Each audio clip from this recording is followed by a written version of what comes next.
This episode was brought to you by Big Moose. Find out about the 1 Million Project at bigmoosecharity.co.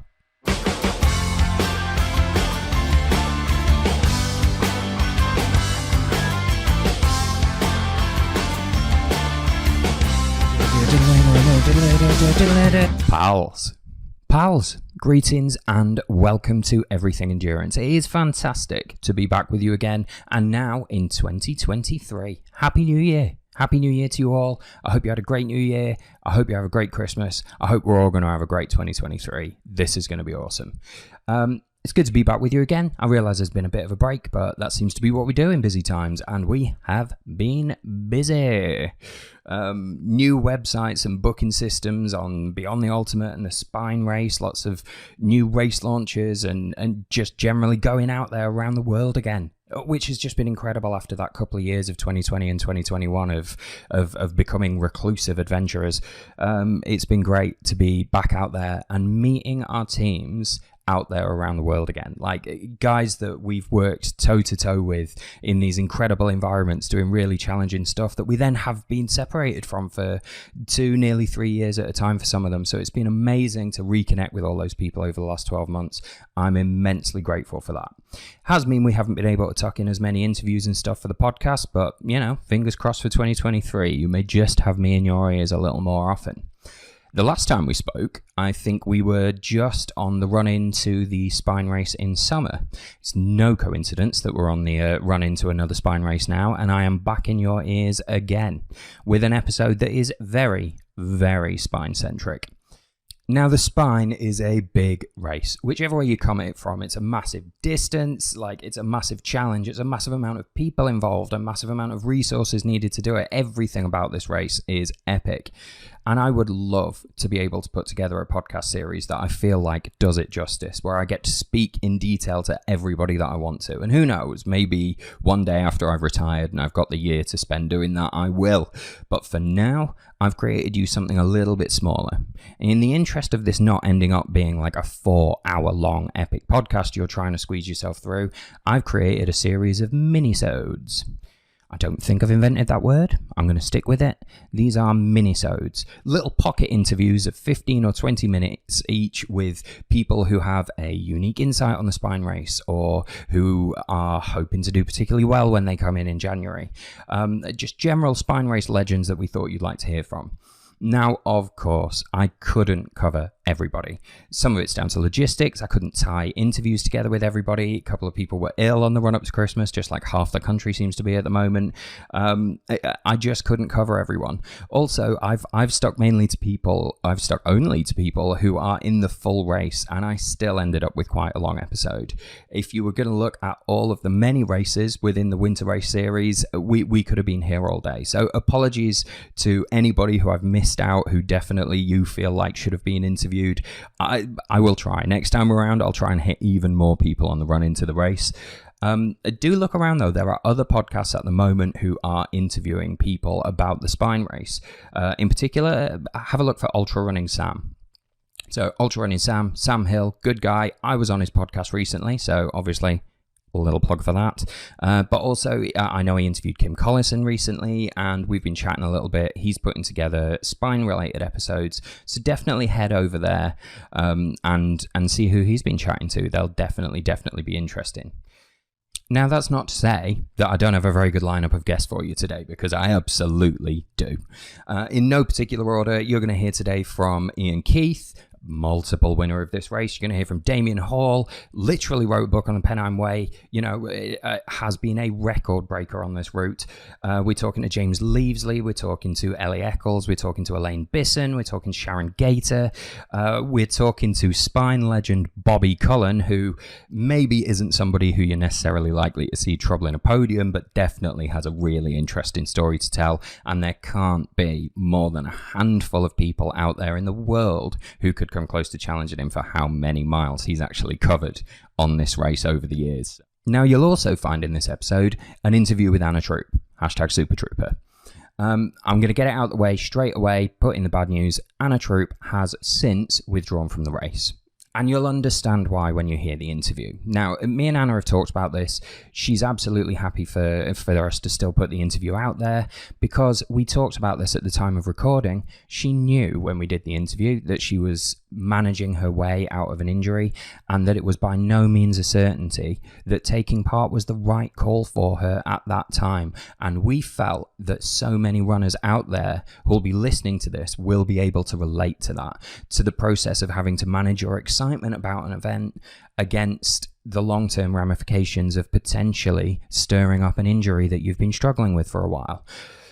Also, we'd both caught wind of the fact that Brigadier Lizzie Faithful Davies, a past podiumer herself, is going to be out there among the spine safety teams this year, looking out over all of our runners out there on the course. And Anna was quite open about the fact about not wanting to face the wrath of the Brigadier out there on a windy moor somewhere if through her own endeavours she managed to stir up an existing injury. So Anna, we wish you the fastest possible recovery, and we look forward to seeing you on the spine race at some time in the future. And we still think that there's a lot to take out of this interview, so here it is. That will be presented to you. I'm going to get that one out of the way first. So without further ado, we're going to talk to the quite amazing Anna Troup. Anna, how are you? I'm injured, but I'm very well. Apart from that standard athlete, life is good. Thank you very much. All is good, and we're running into Christmas, so what could be worse? You know, it's a nice time of year. It is that. It is. Good spine training weather. Plenty to distract you over Christmas from the existential dread of worrying about being on that start line. What more can you want? Exactly. So, we chatted a little bit before I started this recording, and I guess this is going to be slightly unusual as an interview because, part of the reason, obviously, that I want to talk to you, Anna Troup, is, you won the summer spine twice, back-to-back, course records both times, and you're back in January to do the winter. You're on the roster anyway. And it's basically destroyed most of the questions that I had written out in advance because I was going to ask you how training was going and what your training regimen looks like and stuff, but you're in a bit of a difficult situation at the moment, aren't you, that I think a lot of people listening to this will be able to relate to. I am carrying an injury, Will. So before UTMB, I had my foot, both my feet have what are called coalitions. So the bones don't move fluidly. And if I wasn't a runner, probably it would have no impact on my life. But because I'm a runner at different times and for no apparent reason, the front of my heel bone breaks, gets fractured. So I end up with stress fractures in the front of the heel bone. So 2 years ago, when I first was down for the winter spine and it got cancelled for COVID, I was in this situation where I had a stress fracture in the other foot, and I was waiting, and would it happen, and would it get better? And COVID cancelled the spine. So then obviously I was injured in the following year's winter spine. But then this year it went again. It was going just before UTMB, and we took a decision. It could go halfway through. It may make it to the end. Either way. And Millie, my daughter, who is known to the spine family, sat me down and she said, if it goes, you are out for 3 to 6 months. But she said it might not. So as long as you know and you don't whinge and you don't complain, it's like nothing like getting a lecture from your 19-year-old. So we took a view, and I did race, and it did go. I got unlucky. It went halfway through. I finished, but I did do 50 miles on a broken foot. So since then, it has been just in that recovery phase. But you said, are you training? And fortunately, feet, and you can do a watt bike. So I've been training incredibly hard. I've probably had the best training block that I've had since COVID, in terms of training properly on a bike, really seeing my fitness improve and doing lots of weights. So am I fit? Yes. Am I spine fit? Possibly, funnily enough, because actually, as long as you can stay on your feet and you're strong, it's a different sort of race in the winter. It's not necessarily all about the running. So it's really, is my foot, and would my foot make it to the start line? If it did make it to the start line, would it be in a good enough shape to see me through? Because I wouldn't want to put spine safety team, mountain rescue, anybody else in that position of me not being able to get myself off. I'd be frightened, and it would be rubbish for everyone else. So that's what I'm weighing up at the moment. Plus, if it goes again, I will be out for the summer, and we know I love my summer racing. Indeed. That's the sort of debate that's going on, and life is sort of looking. No, I definitely won't race. I definitely won't race. And then I watched that spine Q&A. It's like, oh, maybe I can get there. Maybe I can race. It's that whole spine FOMO, and it looks just genius. And then it was all beautifully sort of snowy weather, and I was thinking, could be fab, or I could be on my ass. One way or the other. Anyway, so that's been my thought process, Bill. And I just, at the moment, we're still 3 or 4 weeks out, which is quite a long time and percentage-wise for getting an injury better. So that's why I'm still sitting on the fence, firmly on the fence, because sensibly I probably shouldn't, but emotionally I'd really like to. I can understand that. And, I'm sure anyone listening to this will have their own opinions on it. But obviously, you know your injury, you know your limits, and this decision can only be made by you. But this is a pickle. This is a situation that a lot of runners must find themselves in on the run up to events. I have to say, you seem to be managing it really well. I've seen other runners who, when they're in the middle of an injury, you can't talk to them. It's like a 20-a-day smoker who suddenly quit. You took their trails away from them and they're furious. But you do seem to be managing the injury emotionally well, at least. Well, do bear in mind I got that lecture. If you start UTMB, no, that's true. So A, I had the lecture. B, this is the 3rd time. So I sort of knew as I was going in what I was facing. And I think I have had to train on a watt bike for many months before. And I have learned to relax, because I know that you come off the end of it still a fit runner. I think there's this sense of anxiety. I'm not running. I will be rubbish when I come out the other end. But I know that you can come back fitter and stronger. So as you say, you're doing your strength work, so you're building your resilience, you're doing the watt bikes, you are building your endurance and fitness. Yeah, and bizarrely, as an older athlete, you can train much harder because you're not going through that impact, that the real sort of the joint stresses in quite the same way. So from a fitness perspective, it can work quite well for an older athlete. Old athlete me. So so I'm emotionally better about it this time than I was the first time, for sure. I have really missed being outside, and over the last while I haven't put it on Strava. All my real training goes on Strava, but I have been able to get out and do some pretty gentle walking. I can't do it with weight at the moment, but I can walk. So I have been doing some decent, inverted commas, hikes.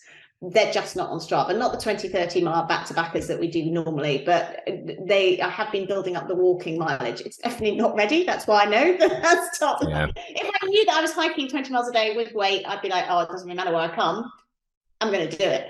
But I'm not there yet. And it can be fine for 3 days, and then I'm back 6 days, and then it's like forward again. And so we're not there yet. But it's yeah. So, but fresh air is a bit key. You don't realise that's the bit I really miss. It forces you to reevaluate why you do all this training and your why for doing this stuff. And actually, for me, it is about getting outside and that fresh air and just feeling the elements. That's the bit I miss, being training indoors. Yeah, I get to see great TV, but apart from that, it's pretty rubbish.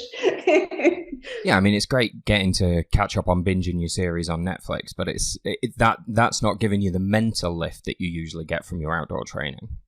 No, and also you tend to do it on your own, or occasionally Richard joins me, but whereas you can do the running and the hiking and everything else with other people, that community.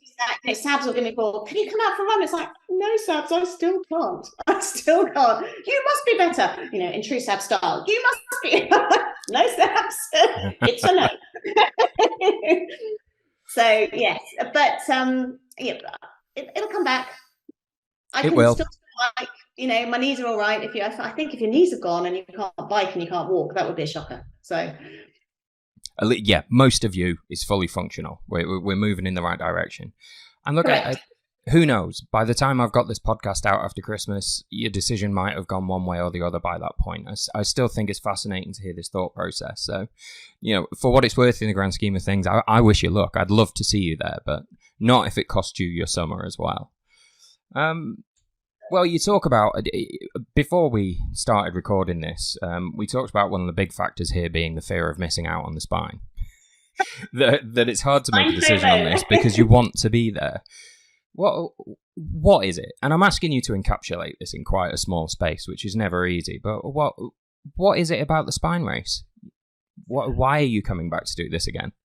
Well, it's so funny. Richard and I were talking about this morning because part of our binge TV watching has been the series of Vikings. Do you know how many episodes there are? And it's that same thing as you watch them. They're all on the, they're about to get on their boats and they're off to war.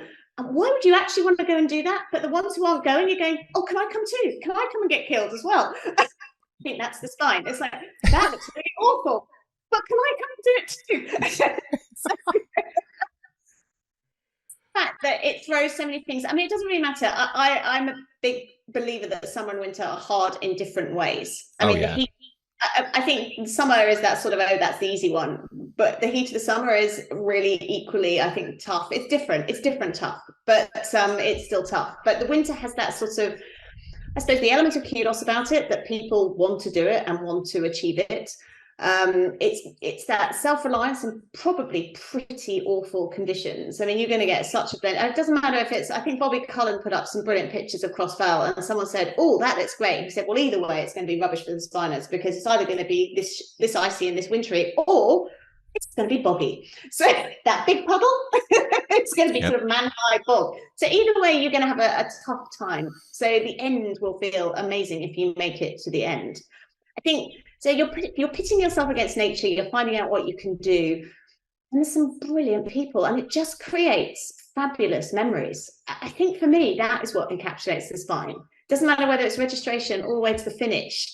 It's actually not very big, but it feels enormous. And you just end up with those amazing memories. And ultimately, when you look back at 90, that's all you're going to be left with, a set of memories. So, and maybe that's what is the draw of the spine, the sense of I'm going to get 5 days of amazing memories.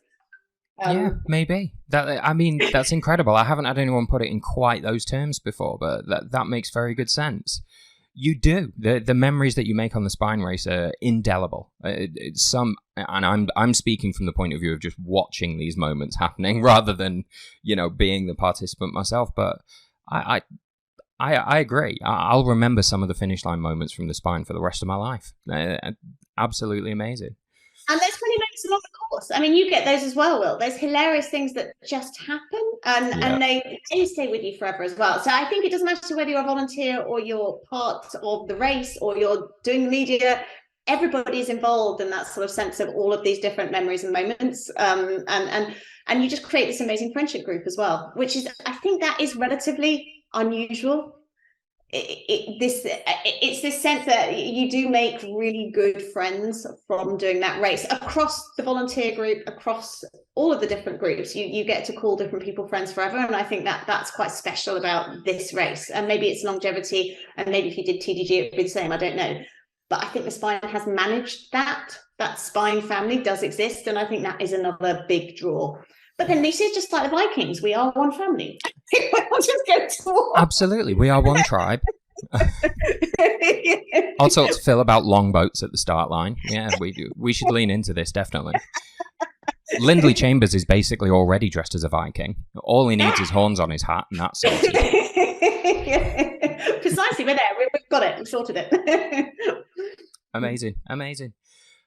So look, you are coming back into this race. It's not your first time. You've seen it in the summer, you've seen it in winter, so you know what the Pennine Way can throw at you. Have you got any particular pieces of advice for any sort of first-time spiners who are listening to this in the hope of gleaning some treasure? Yeah, so Stephen Brown, I think, put it really succinctly in the Spine Q&A. Unless you think you're going to win, you probably shouldn't be running off the start. And that, for me... Stephen, I thought that was just absolutely genius, because when you look at where I am always in the spine, I'm absolutely miles behind Hebden, and then you just keep moving. So if you can't finish at that pace, you probably shouldn't be starting at that pace. So my best advice is try not to get caught up in it, at which point everyone will still go out running with their 8 to 10 kilo packs. They'll be absolutely knackered within the first 4 or 5 hours and have to recover. But I think that would be the best advice, is really sensibly pace it. Because if you said to people, you've got 7 days, or 6 or 7 days, whatever you've got, and you've only got to do only 40 or 50 miles a day, they'd all go, oh, I can do that. But then they try and sort of look at it in this big... So I think it's about pacing it and just breaking it down. And I think knowing what you can do with sleep, but also not being too governed by it. Because the first time I did it, I had no clue what I would need. I left sleeping in, and I found I could do it on none. So I think it really is just, you just find out about yourself along the routes and just be prepared to go with you. as opposed to being governed by everyone else. I think it's really easy to get caught up in what everyone else is doing. I think that's very good advice as well. We always see it. It's kind of a running joke at the start line. We clap everyone off and it's brilliant, and everybody, but maybe 2 or 3 people who are stoically determined that they're walking from the beginning, goes off at a rate of knots. And you know you're not going to be doing that all the way up to Scotland. So why are you doing it now? Great for the photos, don't get me wrong. I love how it looks when we put it out on social media, but yeah, take a deep breath. This is potentially a week-long journey you're about to start on. Let's not burn every bit of energy you've got in the first couple of hours. Yeah, and I suppose I learned the hard way in the last Winter Spine, where I fell about 2.5 hours in. And maybe if I just not even tried to run on those slabs, maybe I actually would have had a whole race. You know, it's that sort of, you make those decisions quite early on, I think, sometimes about pushing it or not pushing it. Now, later on, I'd have probably been walking. I probably wouldn't have fallen over. You know, it's all of that sort of, it's those decisions that I think make or break people's races. So I think calm for as long as possible. And I think the other thing I see all the time, and I see this in other ultras, is people race into aid stations. So they arrive feeling sick as opposed to feeling hungry.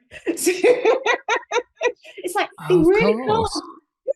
Arrive calm. And then you could really make the most of the aid station, because racing the last 2 miles to get to the aid station isn't going to make any difference, apart from you won't be very hungry. So that's the other. It's the really basic things that we all forget. It's That's. I mean, it's an excellent point. That's the first aid station that you may have seen in like Lord knows how many hours. You probably run overnight. You know, you've been on your own for a while. When people know that there's lasagna 1.5 miles away, they are going to pick up the pace. Take a deep breath. Yeah, you're right. Arrive at the checkpoint ready to recover. You know. Yes. Yeah. Yeah, very good point. That's great. So those things, but also then you're in a good place to sort out your kit and just sort yourself out before you go off to sleep or whatever, and you will just minimise the faff. I think when I look back at where I've lost masses of time, it's the faff. You know, it's not actually the running or the walking, because when you actually average the records, it's not a high pace. It's the faff that takes people out for hours and hours and hours. So yeah, just be organised, I think, would be the other key thing. I think that's what whenever anyone mentions Jasmine's amazing race that year, it's always, she was just so on it in checkpoints. There was no waste of time, and you know, so I think as the master, that's the one everyone should be following. Yeah, I mean, that's very, very good advice as well, and sort of preempts another question was, do you have any sort of kit and admin style advice for people? But I see this a lot as well, because I'm hanging around in checkpoints. I'm not stupid enough to be out there in the snow. And you see it a lot. People come in, their kit's not organised, they explode their drop bag, and they're 45 minutes or an hour cognitively slow because they're so tired anyway, just packing and repacking over and over again. Like, the more organised that bag can be so that you can get in and out of the checkpoint smoothly, the better. All these people, I've seen people getting sort of mocked for having little laminated printouts and everything of everything they need to do. It. Do it. Make your tick lists. Take the thinking out of your head, because you're going to be so tired. Exactly. And also, my experience, and maybe with the other new races as well, it will be the same, is if you're not in the first couple, particularly the earlier checkpoints, it is bedlam. So this idea that you can just sit down and explode your drop bag there may not be the space to sit down and explode your drop bag. So you do need to be that little bit organised and on it, especially early on before it thins out. I think the other thing, I made the big mistake last year when I did the Winter Spine and fell over. I don't think I had enough gloves with me. So even if I hadn't been injured, by the time you've fallen and got absolutely soaked and your hands, they're filthy because you've gone in a big bog and you're up to your elbows, and I had no wipes and I had not enough extra gloves. So because your hands are so disgusting at that point, and you want them cleaner. So something, I would be packing something to make sure I can get my hands clean, and if I do have a fall, get dry gloves on if it's cold. So because I just did that struck me that I was going to end up, you know, face planting in a bog. You just don't think that's going to happen immediately. No. So, I mean, you don't plan to do that, do you? But definitely have the right equipment in case you do that. Yes. I think is very sound advice. Yeah. Well, look, I promised to keep these interviews quite snappy, but I just had a couple more quick questions, which is there anyone else that... Have you had a look through the starting roster, or do you sort of prefer not to know what you're up against? Well, I tend not to know. I know names. So I think Eddie Sutton's taking part, and I think Elaine Bisson's back for another go. So I just know of those two ladies who are on the start, both incredibly strong athletes, both who could do incredibly well. Other than that, I'm not even sure which other ladies are racing. I mean, I think the usual cast on the men's side. I mean, my deep hope is that James Leavesley finally gets it together, because that man could do amazing things if he could just get it, if he could get his first half into a second half. So James is there. I don't know if Mark Potts is starting, and Mark Potts again is somebody who could do incredibly well. And you've got people like Josh Wade, I think, on the start for the men who have done amazing things recently. So I don't know. Some of those names may be right. Josh may not be right. I think he did a Spine Challenger last year, maybe. Indeed. I mean, James Leavesley's there. If Josh is doing it, then that's been kept a secret from me, but it'd be great to see him. Oh, well, he may not be. That may be just me thinking, and he's just on an amazing Elsewater round, and he could be amazing. So I don't know who else is on the start line, Will, that I should know about. I mean, Kim, Damian, yes. And if those two don't kill each other off, then one of them could clearly do incredibly well. Really debating. I mean, obviously, if Eugenie is on the start line, he's always got a chance, depending who he can follow on the nav. I don't know this year who he would follow. And obviously, you've got Eoin Keith back on the start line again as well. Is Ian back? He is. Never underestimate Ian. The king of pacing. So any or all of those, it could have an amazing race. That is one of the beauties of the spine. You just don't know what's going to happen, and none of those people will know either. They could be in the shape of their lives and still have a shocker. Yeah, or, you could be in the shape of your life and still slip on a slab 2 miles in, and yes, thank you. Yeah. Yeah, sorry, that one hit home a bit hard. I didn't. but it illustrates the point. It's a great level of this race. We know that they're exceptionally strong runners, and we see exceptionally strong runners coming over and over again. But the Pennine Way doesn't care who you are. The weather doesn't care at all who the favourite for the race is. And the fact we've just had 10 names there tells you that for the dot watchers, this could be just enormous fun. And there's probably loads down that list that I don't know or haven't, as you can tell, I haven't looked at the list, but who could do brilliantly. And they could just come up through. I mean, John Knapp's back. He's a solid performer. And there will no doubt be some surprises in there. There's always a couple of people who just pop up into the top 10 who you had no idea. And I really look forward to those moments too. Maybe it's Bobby Cullen's year. Yeah, could be. I interviewed Bobby earlier in the week. He'll be part of this podcast. You'll be glad to hear. I am very glad to hear. Yes. Wonderful. So there's some brilliant people there, and that's going to be really exciting. So if I'm not on the start line because I'm injured, I will be watching just with huge excitement, willing different dots on as they do their thing. Incredible. Well, look, if it does come to that and you aren't able to race, then I'll pop you an email and you can join the media team. That would be incredible. And look, whatever happens, have an amazing Christmas and a happy New Year. Like, if you aren't on the start line in January, then we look forward to seeing you there at some point. I'm not there on January. I'll be there in June, Will. So whichever way I try and do a spine this year, that is the plan either way. So that would be great. Awesome. Okay. Thank you so much. No, thank you very much. You enjoy the rest of your day. Lovely to chat, Will.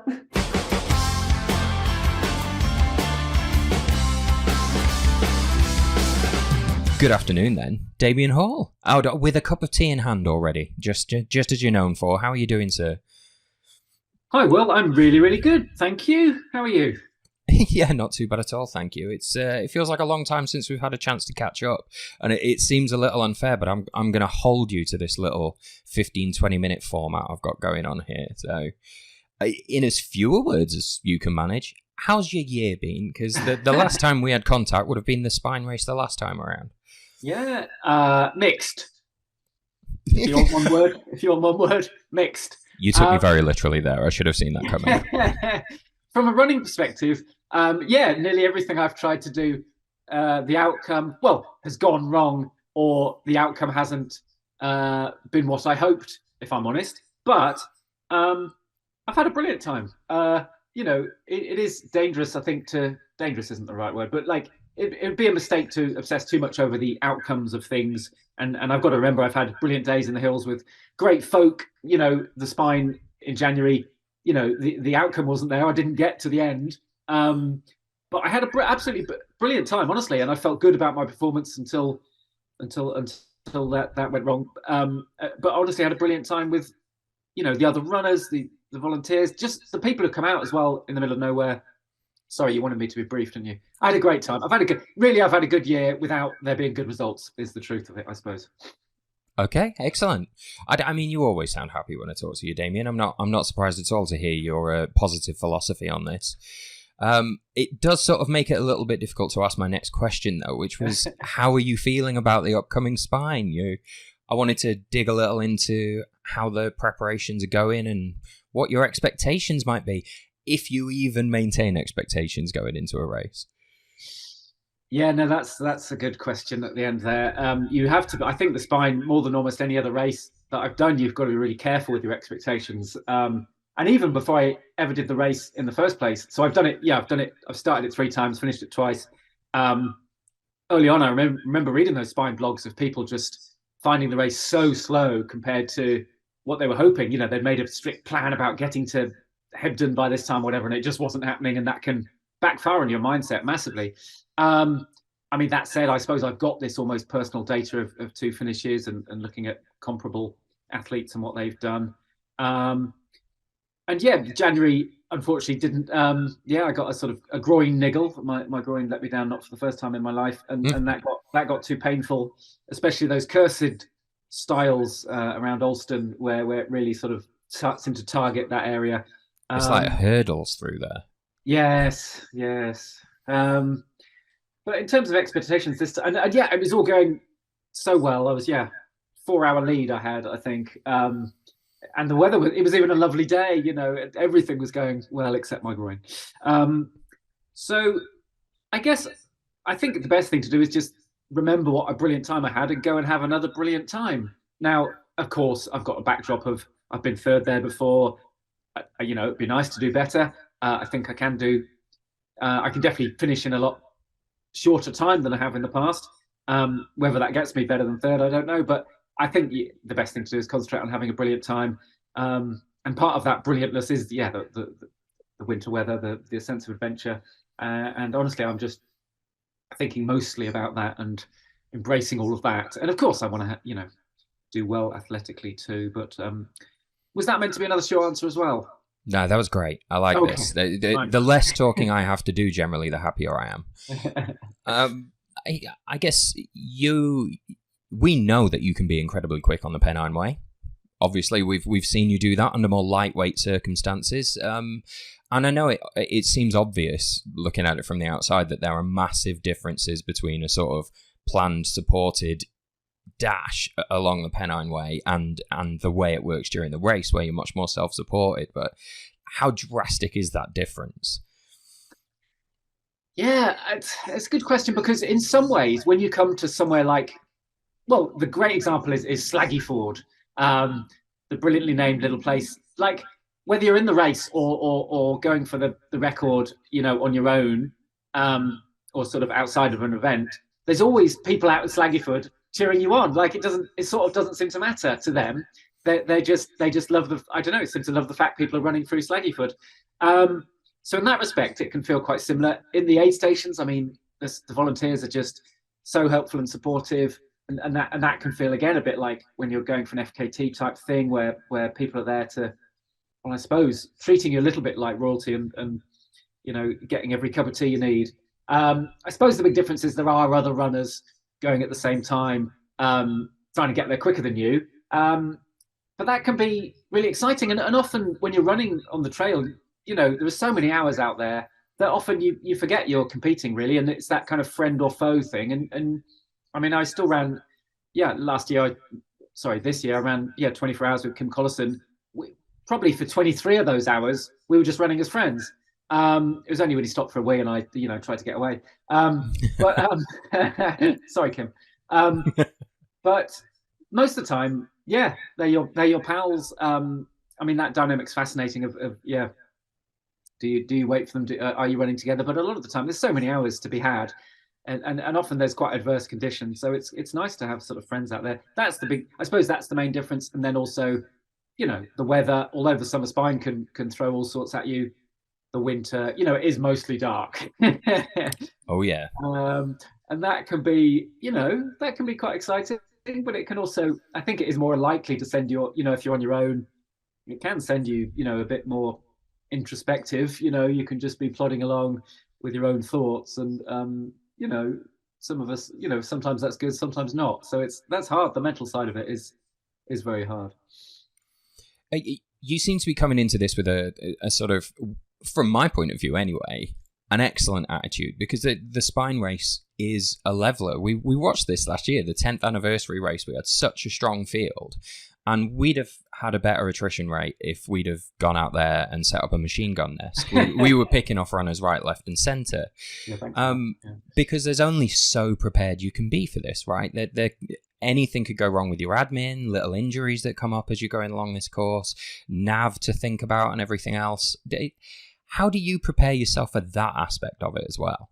We know you've got the legs, but it's the mental admin game too, right? Yeah, and that's partly why I love this side of the sport. That there is so much to think about. It's a bit like maybe a game of chess or something where your pawns are lined up nicely, but someone's just about to take your knight. Yeah, I mean that's what makes it fascinating. Your training you can be really fit physically, but your kit fails in some way, and some of that's retrievable, some of it isn't sometimes, and or your fueling goes to pot, or your mind just goes off the idea of running 100 miles further through bogs. Yeah, I don't really have an answer, but other than you've got to kind of want it. You've got to embrace the adventure, and you've got to be excited about doing it. I mean, I'm quite lucky in a way that I can appreciate if this is someone's first spine, it's kind of terrifying. But I'm quite lucky in that, I'm relatively, I know the route a bit. I've got kit that I know works. I know the fueling that seems to work for me. Lots of tea. So I'm reasonably relaxed. I definitely don't want to get complacent, but I'm reasonably relaxed because I've got that background of knowing, some of the things that work for me. So yeah, really, it's embracing the adventure and thinking of it as a holiday. A holiday in the a boggy holiday. Boggy self-catered holiday. Yeah. Yes. I mean, aside from the lasagna stops, obviously. Alston Lasagna, yeah. It's got its own Instagram account for those who don't know. Well worth a follow. Yeah, absolutely. I'm happy to back that endorsement. Definitely have a look out for that. I love that you've sent me into an aside now, and I can't help myself despite the time limit. I love that just cropped up organically. We had no idea that was coming, and now the lasagna at Alston has its own social media presence. So. And I must say as well, I'm one of those annoying vegans nowadays, and they did give me a vegan option. I had 2 massive bowls. And yeah, kudos to the spine race for catering for us annoying vegans. That will reduce the race's footprint overall. Footprint pun not intended, because there will be quite a few footprints on the boggy lines. But Alston. I mean, that's why I quit after Alston, because this year, because I'd had my lasagna. What else? What else was there? What's the point after that? That was the highlight. Yeah, I mean, you're just going to see more lumpy bits and mud. Yeah. I mean, I'd got to So I don't know how to. Yeah, now I think of it like that. I don't know how to motivate myself to get past Alston this year. That's going to be a problem. It's going to be a problem. Well, I'll try and make sure I'm there when you come through, and I'll kick you out the door if there's any problems. Thank you. No worries. I'd be happy to help in that way. You're a gent. I mean, we know we've got a lot of people who follow the race these days, and I really, really enjoy the whole dot watching aspect of it. If you're at home and not watching, do you follow as well? Oh, 100%. Yeah, and I mean, it's Eoin Keith who said if he wasn't doing the spine, he'd be watching the dots. So he might as well do it. Yeah. And it's so. So I did the race the third ever year, 2014. It was the first year they had the dots, and so I got home and all these people, often people I didn't really know, said, I watched your dot, and I sort of didn't know what they were on about really. I thought, and then I was like, well, it was pretty slow. Like there's not much to actually watch, is there? And yet it is so compelling just watching these dots. And even my mother-in-law was saying I couldn't go to bed till 3 a.m. when I knew your dot got to Alston probably. It's very compelling. And yeah, I'd be following it, and I have done. So well, the perfect hybrid is to get to Kirk Yetholm nice and early, so that you can just start some dot watching and watch the rest of the race. That might be the perfect scenario for me. But yeah, it's become. I mean, there's not much on at that time of year, is there? So it's become a sport in its own right. I think an armchair sport. Absolutely. I mean, people will watch 5 days of Test cricket. It's not that much of a stretch to watch our dots move along the Pennine Way. Sorry to any cricket fans out there. I hold my opinions. So you know the Pennine Way pretty well. Literally wrote the book, right? What sort of... I've talked quite a lot about how you get through the dark times on the race to other people and the mental toughness and everything else, but there's got to be some good things about this as well, right? So are there any particular areas of the route that you look forward to seeing again? Any sort of favourite points along the way? Yeah, definitely. I mean, Greg's hut is probably the most special moment, actually, because iconic. Yes, I think so. And it's been they have a new roof on it, I believe. Partly the Spine Race were very helpful in the fundraising towards getting a new roof put on it. And for those who don't know the route, it comes just after kind of the toughest point of the whole route, which is Crossfell, which is the highest point in England outside the Lake District. And usually the weather is absolutely howling there. And especially if you come over in the night, that's probably the toughest bit of the race for most people. And then you've got little Greg's hut just hidden away. You could miss it actually if the weather's bad, but in there you've got John Bamber and his chili noodles, and his Father Christmas beard, and his terrible jokes. Well, I can't talk there, but yeah, it's such a great moment of all right, if I can just get over Crossfell, there's Greg's hut. So that's always a special moment. Occasionally, if things are going well, I did stop there this year. I did stop there. It's hard not to stop there. And then another amazing moment, actually, again, this is more of a people moment, but yeah, Hornistead Farm, again, another excellent name. But yeah, they're nothing officially to do with the race, but they feed everyone who goes through, which is just amazing. And it is those moments of local people, I think, who chip in. I mean, scenically, the Cheviots is really exciting. It comes right at the end when you are pretty much done with the idea of running. You've got a sort of 10, 12, 14 hours up in these really remote hills on the Scottish borders. But if you get them in the right weather or the wrong weather, they're pretty special. It's nice that there's a really scenic bit before the finish. There'd be two moments that stand out. I mean, Tan Hill's a bit special as well. Penny Ghent. It's not all awful. There you go. That's our strapline sorted for the new website when we've got it finished as well. The Spine Race. It's not all awful. Hashtag there is lasagna. Yeah. Okay. Well, I mean, that's excellent for the guys that are listening to this to hear. There are some high points along the way as well. We're approaching the 15-minute mark, but I'm going to ask you for one thing in particular, which is actually two. I'm going for it. Do you keep an eye on the roster on the run-up to an event like this? Are you looking around at the other people that are in there that you're competing against, or are you sort of just planning your own race from the off? I would say I try not to, but I am human. So I do know the men's field is, well, it's probably the most competitive it's ever been, actually. It's a strong one. Yes. And, well, it's more, I don't think I've physically checked the roster, but... or have I? But I mean, Instagram people, I am on Instagram, and people, friends. I suppose Jack Scott, for example, is a friend. A friend. Kim Collison, they're friends. I knew they were doing it anyway, but you see it on Instagram.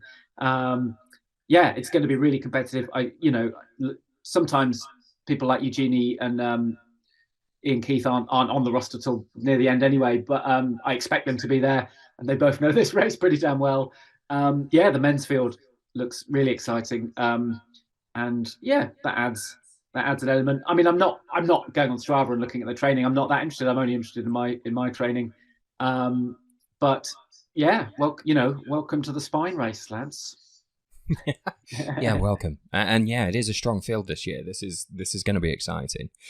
And lastly, I'm going to press you because there'll be some people listening to this in the just after Christmas, in that week or two, while they're dreading what they've just let themselves in for. Have you got a piece of advice for anyone who's about to go into this for the first time? Like a particular thing they should be concentrating on, or just what words would you offer them? I think it's remember you signed up for this. There will be moments where you're regretting that decision, and there'll be moments of misery. But that is kind of what we signed up for. We wanted to do something tough, right? Like, we wanted to come away and maybe we wanted people to think we were tough by doing it.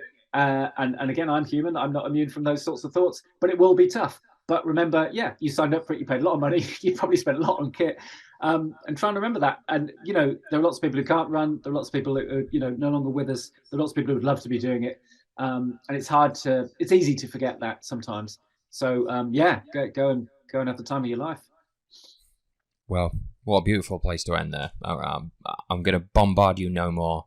But thanks very much for taking a bit of time out of your day today, Damian. Yeah, and I really am looking forward to seeing you in Edale. Absolute pleasure. Thank you, Will. And I hope I make it to the end this time and see you there as well. Perfect. Okay, see you soon. Cheers, mate. Bye then.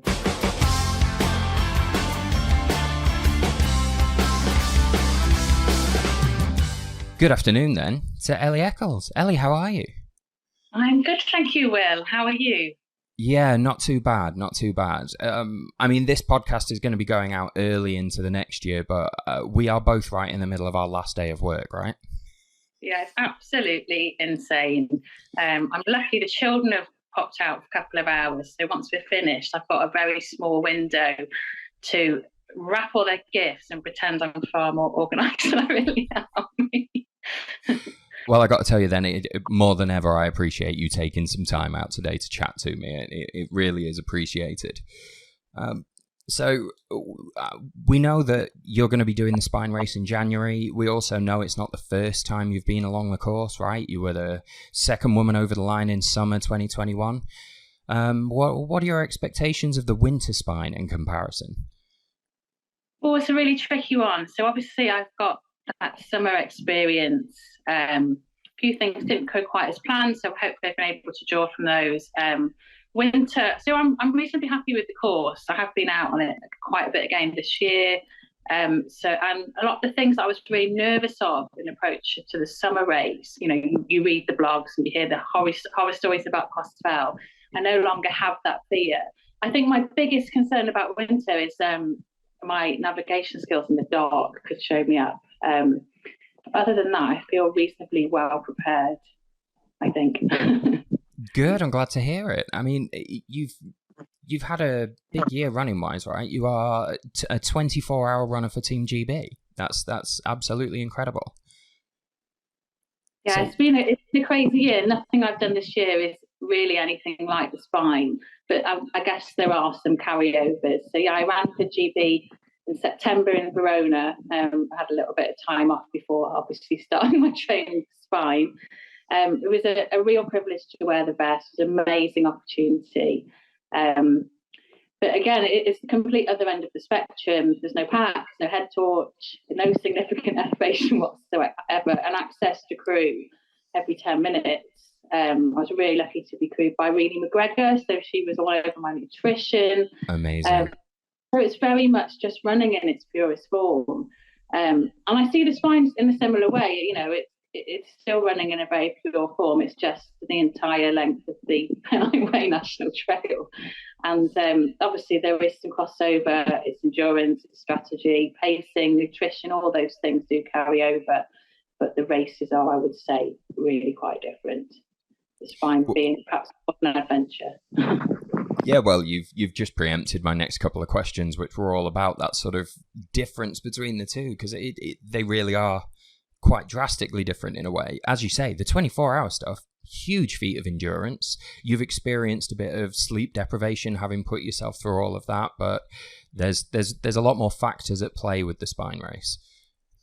do you have a preference? Like, is the sort of more track-based stuff, the 24-hour running, is that something you are more keen to focus on, or would you consider yourself a bit more spiny in your preference for races? Oh, preference. I don't really have a preference. I do enjoy both. I like running on the road here in training. I like running in the hills. And I do quite a mixture every single week, actually. And I'm quite happy with all of these things. I don't find difficult weather and difficult terrain. I'm not sure I always excel at the more technical terrain. I think a lot of that is experience. I live in the flatlands of Chester. But I've got the Clwydian Hills in North Wales, not too far away, and not too far from Snowdonia either, which is handy. So perhaps, I don't know, perhaps my skills are more in the lap to flat stuff, but I would say I enjoy them both equally, really. They're just very different, aren't they? Yeah, absolutely. I can imagine the training for them looks pretty different as well. So what have been the sort of big differences in preparing for a 24-hour race compared to now preparing for the Spine? So the format, I would say, so I'm coached by Damian. I've been coached by Damian for quite some time now. And the format of a week is probably structurally quite similar. We do generally one session midweek, lots of easy running, lots of strides, and then a long run at the weekend. And as we get close to the race, we'll start to do some back-to-backs. The biggest difference, obviously, is training for the 24-hour lap stuff. My big weekends were on the track or flat tarmac. Generally, I would go to the track. It's a bit kinder on the body. And for the Spine, I've been getting out on the Pennine Way or on trails that are very similar to the Pennine Way and doing big back-to-backs there. Mileage is probably quite similar, I would say. Certainly what I've done for the Spine mileage-wise is similar to what I did for the Europeans, but it's really that specific running close to the race suddenly is very different. And rather than be running around in circles at the local track, I'm out on the Pennine Way. Yeah, I can imagine. I mean, obviously, you've got a lot more admin to consider this time around. Without your supporters around the track looking after you, there's a lot more kit management to think about too. Is that part of it that you enjoy? Because I know runners who, the kit list is just something they have to get through. And I know other guys who really nerd out over the equipment and enjoy that part of it as well. Where do you sort of sit on that front? I wouldn't say I enjoy it, and I certainly don't enjoy the cost of it. It becomes quite obsessive. I think, sadly, if we do want the lighter things, it does generally come with a higher price tag. So that has been it's been a bit eye-watering at times. I've been very lucky. I've had lots of loans of kit, and I have got a bit of a stash of things I've acquired over the year. So I've not really enjoyed geeking out over the kit stuff, just because I'm quite time-starved. I've got a full-time job, 2 young children, and training generally fills all the gaps. So with all the kit prep as well, it's been quite all-consuming, but I've been chipping away at it for quite some time. I've had recently, because we've had snow and ice and fog, I've been able to test lots of kits. So I'm quite happy that I've had that opportunity. I've slipped over on the ice, so I know how that feels. Slipped over down to the Hebden checkpoint, so hopefully that's done now. I won't do that in the race. And I fell in a bog. I got stuck in a bog and cross-fell and had to be pulled out. So I'm hoping, now I've done these things, that my race will go far more smoothly, because those things are ticked off now. That's what I'm hoping anyway.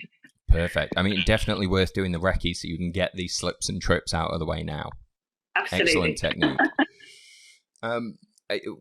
Do you have a particular sort of target in mind coming into an event like this? Are you somebody that's looking at the other runners on the roster and figuring out where you're going to go, or do you just sort of focus on your own race?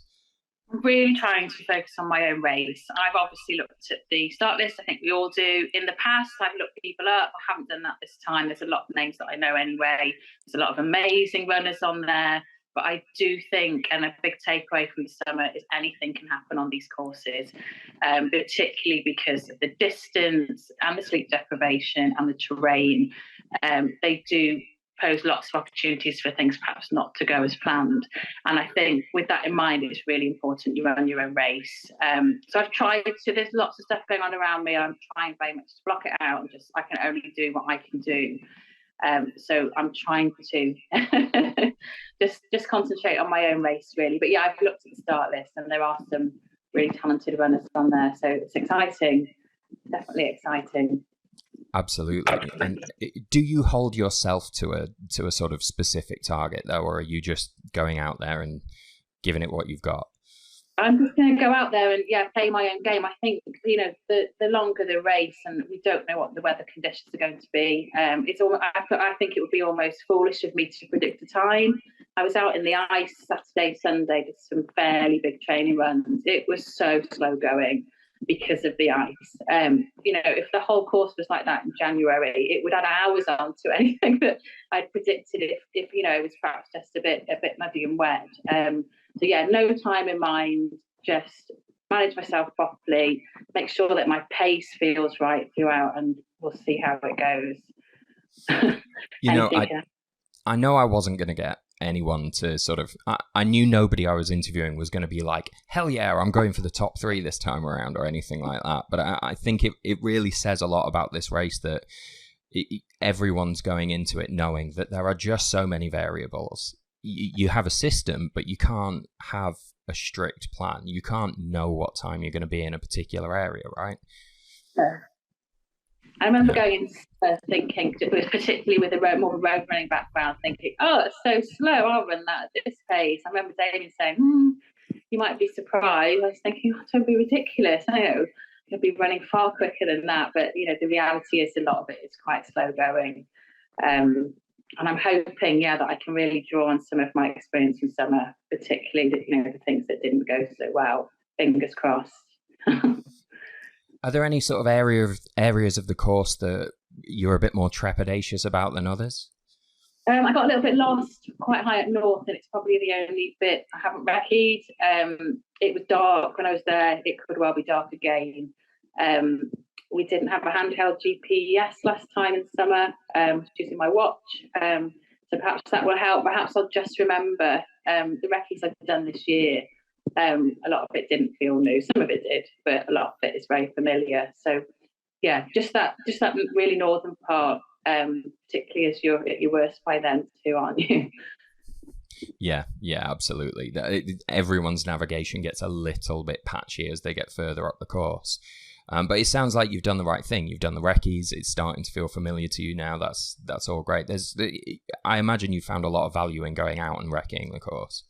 Oh, absolutely. I think that would be my biggest takeaway is recceing it. Not just for the route but the terrain as well. It's not like terrain that is local to me.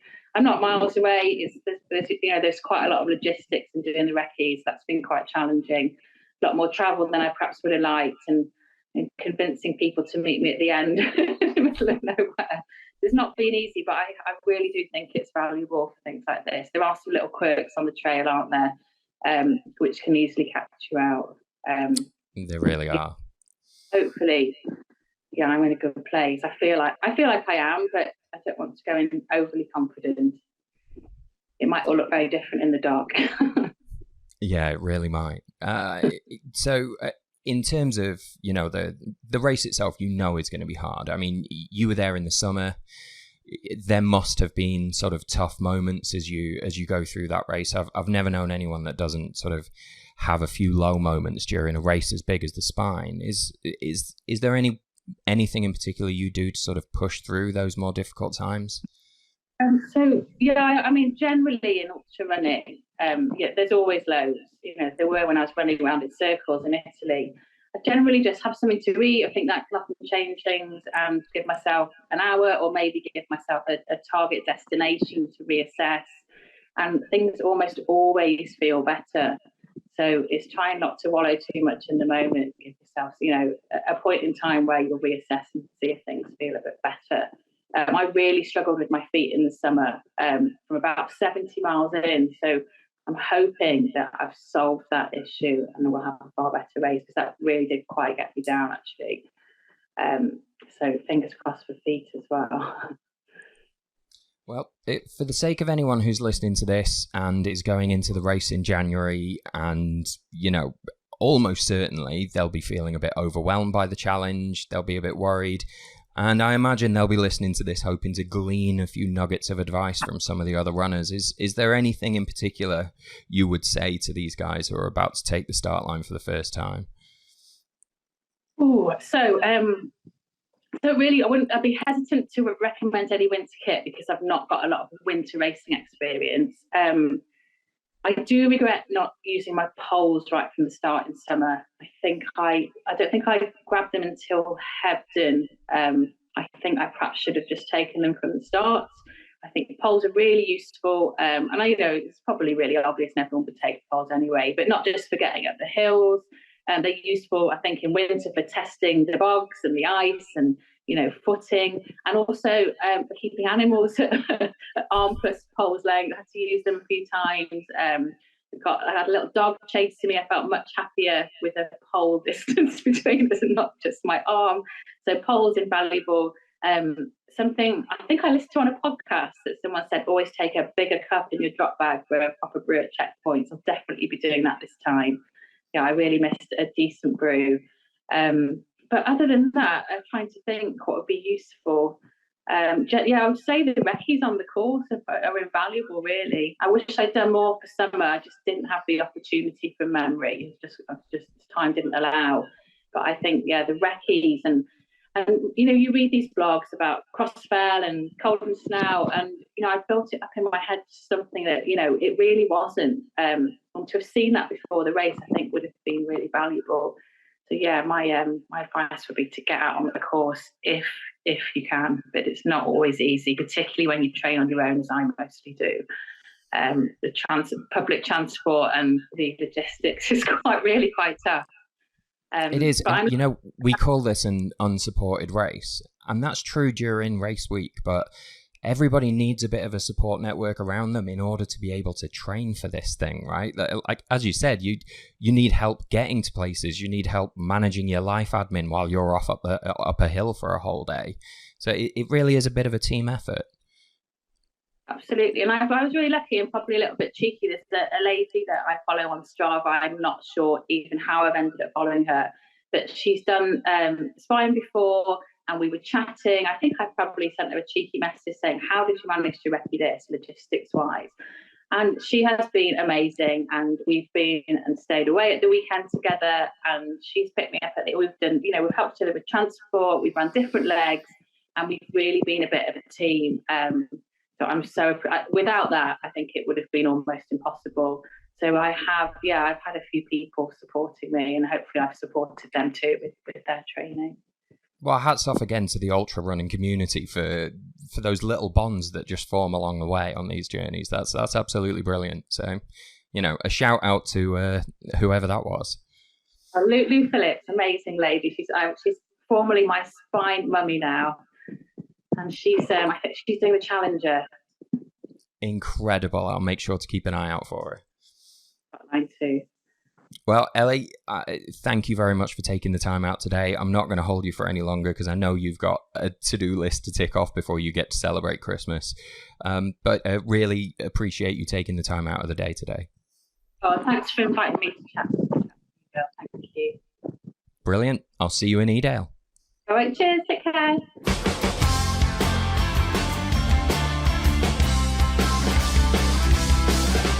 Good afternoon then, Eoin Keith. Ian, it's really good to see you again. I know the spine's coming round when I see you. That regular, eh? Okay, not a bad thing. Yeah, well, I can't imagine there are many people that follow the spine race that aren't familiar with your name. Like, I was obviously going to contact you for this podcast. But yeah, I'm always glad to see you. It means we've got another spine race coming around. So, after all these times, are you looking forward to January? I am actually looking forward to it. Given the temperatures currently as we're recording this, it might actually be better weather for the spine. So it could be looking tropical by then in comparison to where we are now, but we'll see. I always look forward to it anyway, because, as I say, it's if I wasn't running the race, I'd be sitting down for a week watching dots blow by. So I might as well be the dot and get out there and do it. It's less frustrating overall. You know what? I spoke to Damian Hall earlier, and he said exactly the same thing. He was like, I believe it's Eoin Keith who said that if he wasn't here, he'd just be watching the race anyway.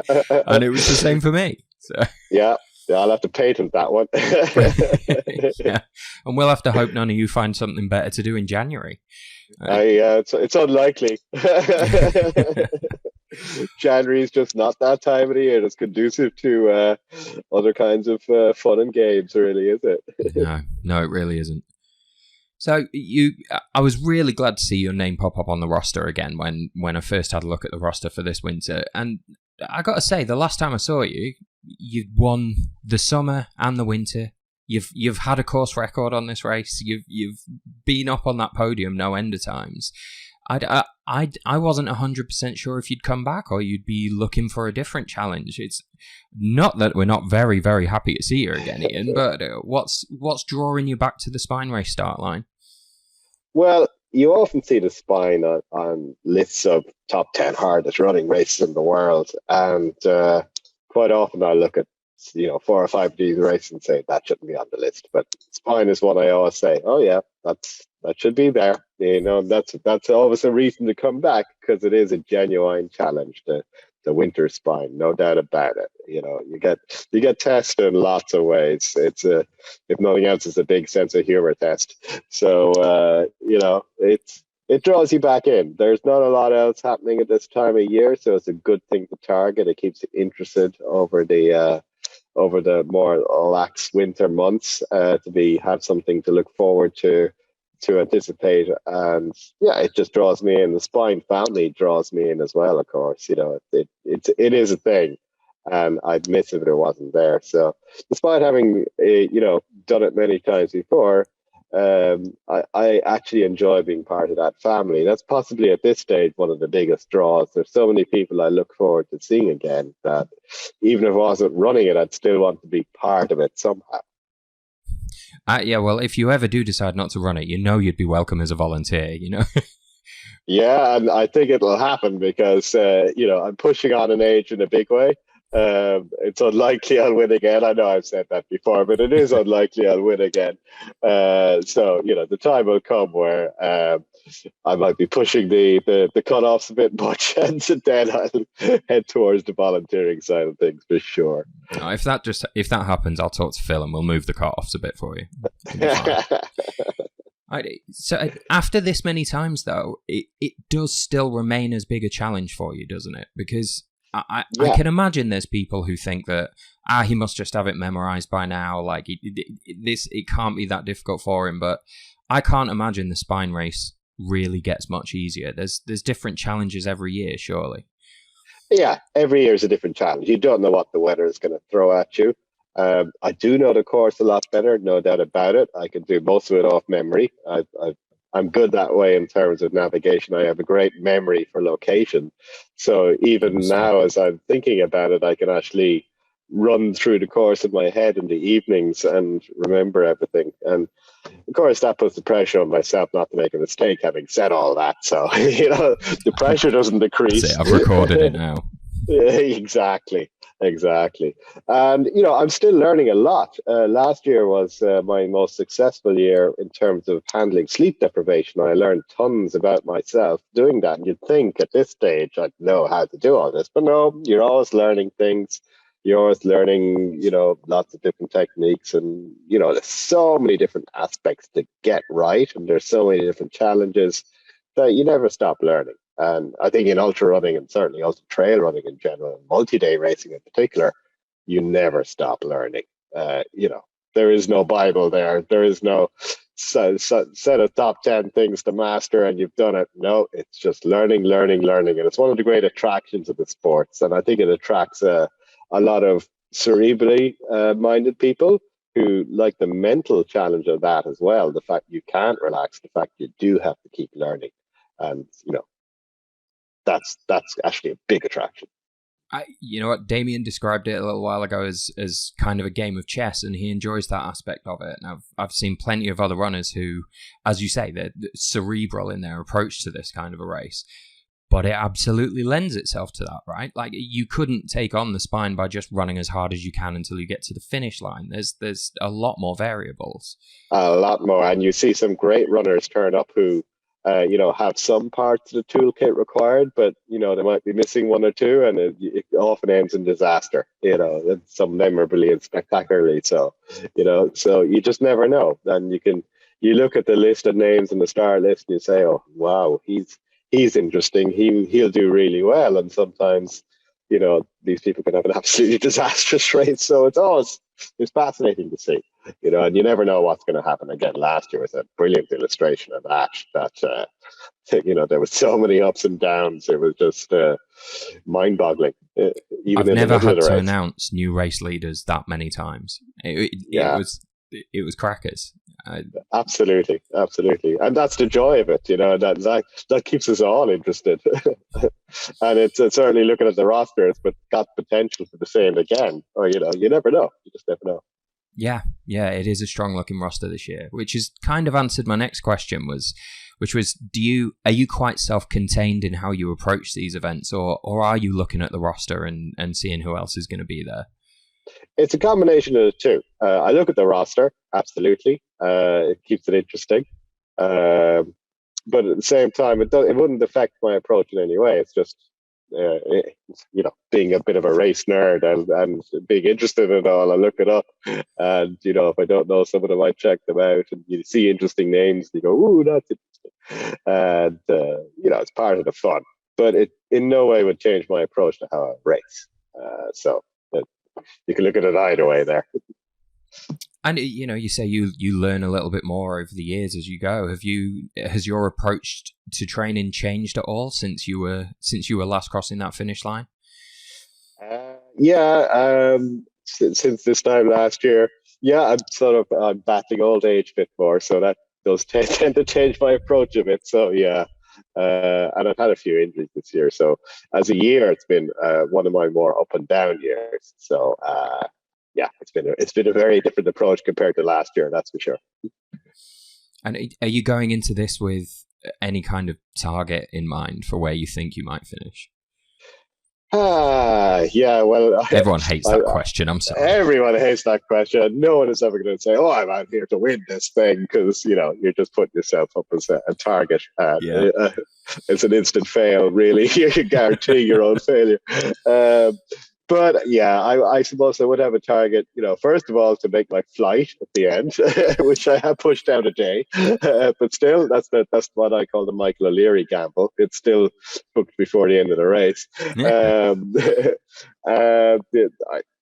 want to do as well as I can. I'm competitive, but as I say, I'm not as fast as I used to be, so I'll have to use all the other tools in the toolbox to try and do the best I can. So that's really it. Do my own race, run my own race, and do as well as I think I can do, and bring all the learnings from last year and all the other years to it.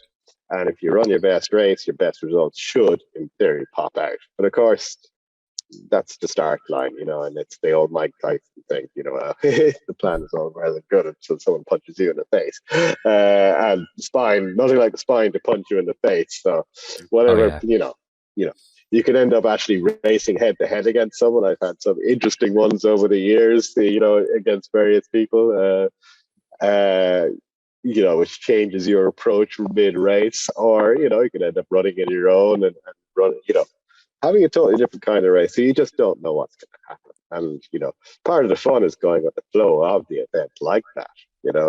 Again, last year was a spectacular series of different hoppings and flowings as I went along, depending on, starting in a very relaxed, I'm way back in the field, but I don't mind. We'll see what happens to some, by the end, popping out in front and going, okay, I'm going to lead, I got to defend this. How do I do that? Yeah. So complete opposite extremes of approach within the one race. I mean, thinking back to when was the first time you attempted the spine? I don't know. I'm trying to remember. I think I must have done at least 7. So it's a long way back. I didn't. I've completely lost count. So can you remember what it felt like that first time you were towing that start line?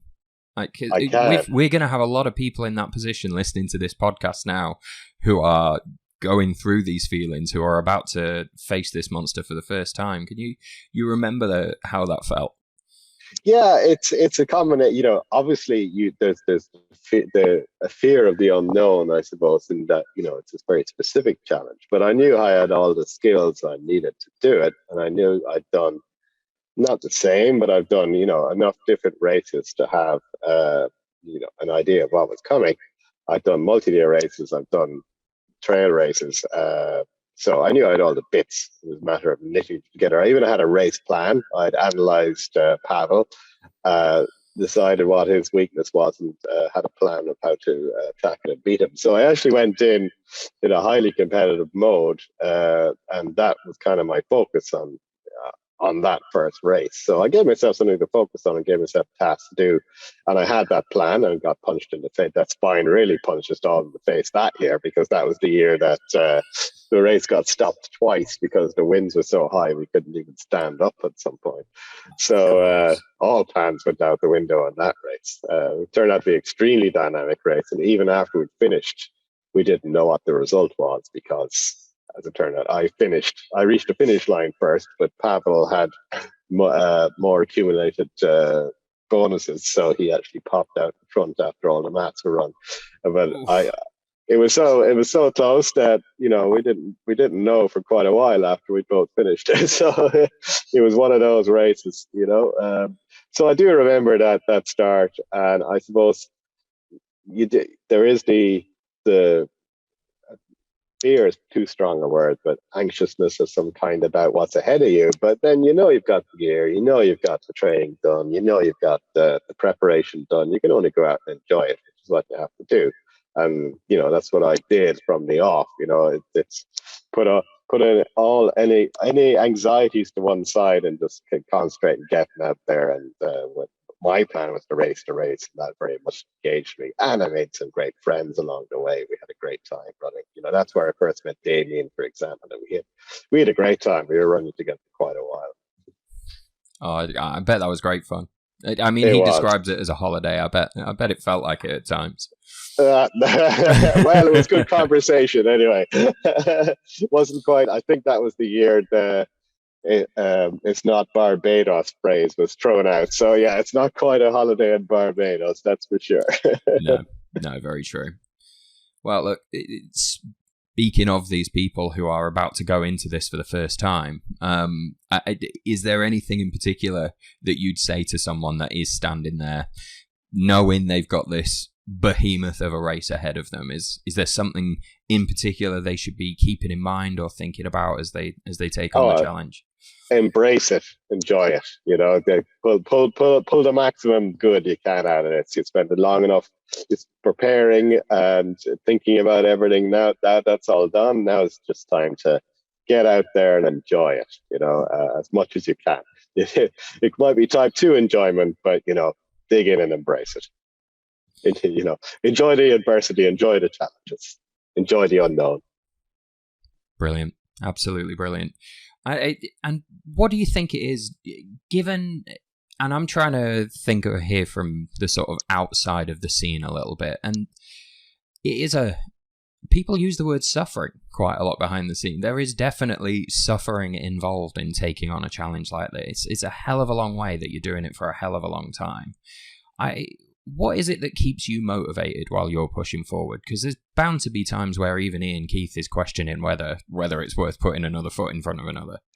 Oh yeah, absolutely. And we all have lows, that's for sure. My biggest lows over the years have all generally been to do with sleep deprivation and wanting to be somewhere I could just lie down and curl up. But yeah, you just, as I say, you try and get all the positives as they come along, and they do come at you. Whether that be the views, being in the right place to get these great views, the fact that you're out here in this amazing landscape, whilst you can look around and see the lights of millions of people, literally millions of people, not out there just sitting in their home. You're doing something different, you're doing something very special. So you kind of you gotta grab that and embrace it. it's big, and we're actually very privileged to be able to do this, and got to remember that as well. Absolutely. Wow, brilliant. Well, look, Ian, thank you for taking a little break from your day to come and talk to me. It is greatly appreciated. I very much enjoyed doing it. It's always great to talk. Aye, and I look forward to bumping into you in Edale again. We'll have a brew and a catch up, hopefully. Absolutely. Brilliant. Well, enjoy the rest of your day, and I greatly look forward to seeing you in January. See you then. Can't wait.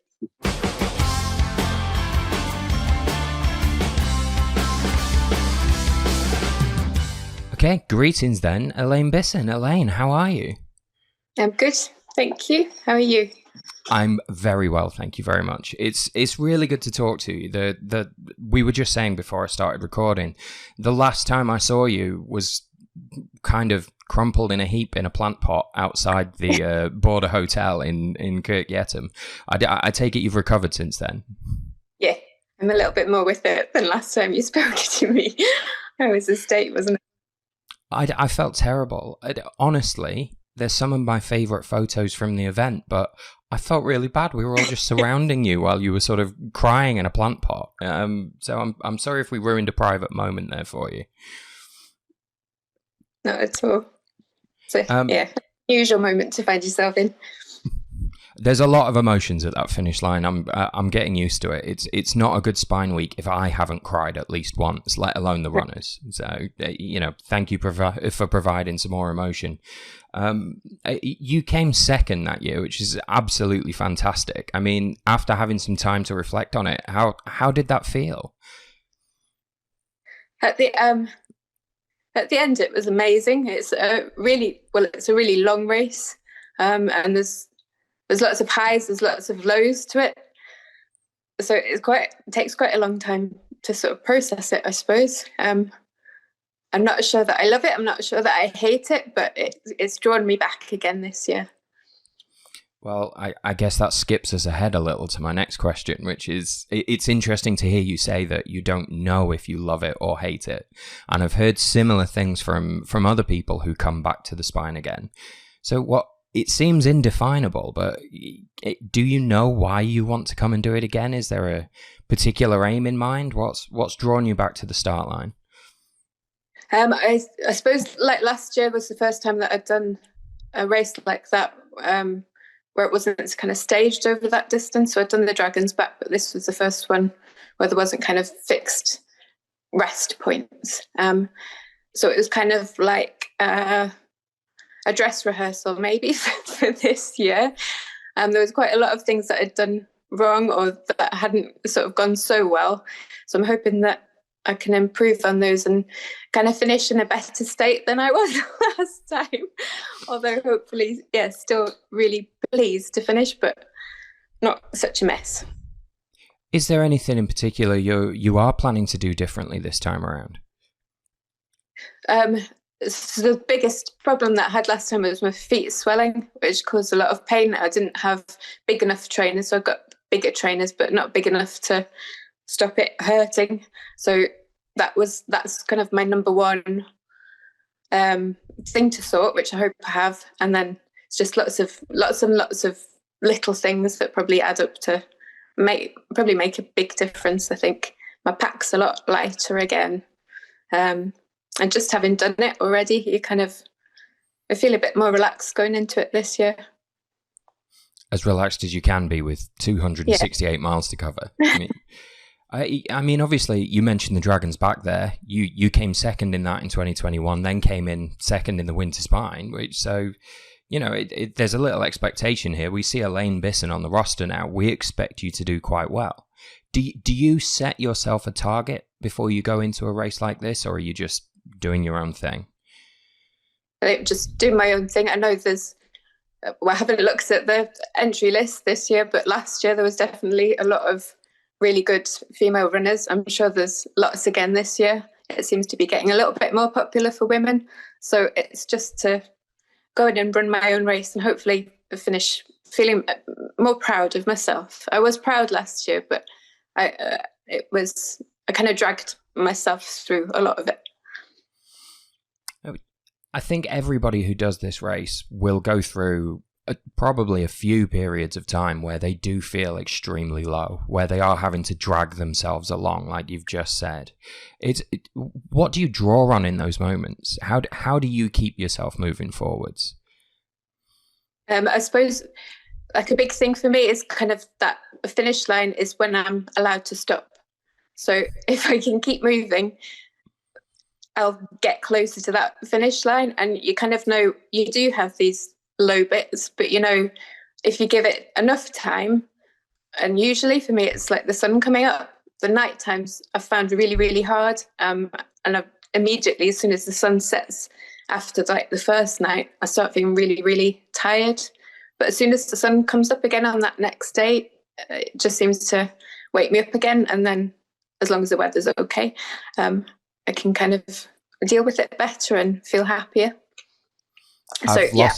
I've lost count of the amount of times that I've said to runners during this race to wait until the sun comes up. You know, you're going to be okay. Like they come to you maybe saying that, oh, I don't think I'm going to get beyond the next checkpoint. Just wait for the sun to come up. And it really does make a big difference, doesn't it? It's really weird. Yeah. I hadn't anticipated such, it just seemed to revive me. It's as soon as the sun sets, that's when like the hallucinations started feeling really, really exhausted and wanted to go to bed. But as soon as the sun comes up, even though I was knackered and I haven't had a sleep, it just seemed to pick me up again. And if it's a nice day, like it was on the Cheviot on that last day, it kind of like really sets you up. Yeah, it really was a stunning day on the Cheviot. I remember that now. So what's the reward for you?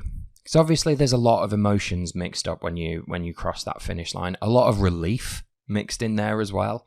But there must be something that you get to take away from this that is a sort of reward for you for finishing this challenge. Yeah, so basically I love being outdoors. I could be outdoors. I just love it. I could be outdoors all day, like on the Spine all day and every day for a week. So that's one of the rewards. Hopefully we'll get some good views, and it's kind of looking forward to the good weather moments where you can see things. And it's also pushing yourself and seeing, a few years ago, I would never have imagined that I could enter this race and finish it. And even last year, I was kind of thinking, I'm not sure that I'll be able to get to the end of it. So it's just a huge challenge. And I suppose you go through bits, like I said before, where it's harder and you're kind of struggling and thinking, I'd love to stop. But pulling yourself through that again, like kind of, I don't know, dealing mentally and physically, you get both massive rewards from reaching the finish line. Yeah, absolutely. I mean, I say absolutely like I'd know from experience. I'll take your word for how it feels crossing the finish line there. People keep asking me, one day I'm going to have to do it, but let's not get that on the record.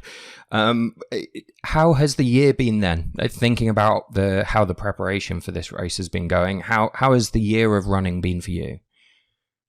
I've had a really good year of running. So I did the Spine, and then I did the Northern Traverse in, I think it was April. And then like the smaller stuff, Swaledale Marathon, Wasdale Fell Race, the Tour of Skiddaw, there was something else. Yeah. Oh, Lochaber 80 in September was my last race. So yeah, I had pretty good until then. And then September, I decided for the first time it was like 8 years, to get a coach. And since September, Damian Hall has been coaching me, which has been a massive change for me because I haven't had a coach. So that for me, I think has taken a lot of pressure off because I'm not so worried about the training. I kind of just look what's set and just do it and get on with those things. So I don't think the Spine's had such a presence, I suppose, this year as it did last year. There was lots of worry about training kit, everything else, but I haven't really changed much kit-wise, Amazing. I spoke to Damian Hall a couple of days ago, so he's one of the other people I've interviewed for this episode. He didn't mention that, but that's amazing. I've spoken to runners before, and I've spoken to a number of runners who just coach themselves and prefer to keep it all self-contained, and a number who have made the decision to farm that out to somebody else and have somebody else coach them, and they almost always swear that it's just improved things for them massively. Would you say the same?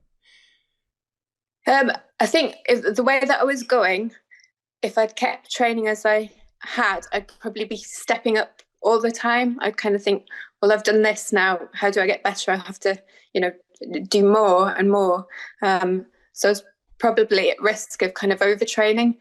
But now it's really nice having somebody else just kind of look at what I'm doing, and it's not massively different in terms of mileage or kind of elevation gain or that sort of thing. It's just, I suppose it's a bit better structured, more kind of rest, and I feel like it's better, and it's definitely done my head better, because I just think, well, he's been there and done that, so I can just kind of leave him to tell me what to do. Yeah, I think you could do a lot worse than letting Damian Hall tell you when to go out running. Yeah, absolutely. Look, you've been through this race now. You know what to expect. Are there any sort of particular points along the course that you are concerned about, that you think are particularly difficult? I hate crossfell. Yeah. I get that. It's tough. That's kind of my once I'm over crossfell, Greg's hut, I'll be happier. The Cheviot again, I've been out in the Cheviot with horrendous weather, so, but I suppose that's like the last marathon, isn't it, to the home straight, so yeah. It's not quite as bad as the Cheviot. Not the Cheviot, sorry, crossfell. Yeah. Hate it with a passion. I mean, at least we've got John Bamber up there to keep you company when you get to Greg's hut. But I get that. It really is a very, very tough, very exposed part of the course.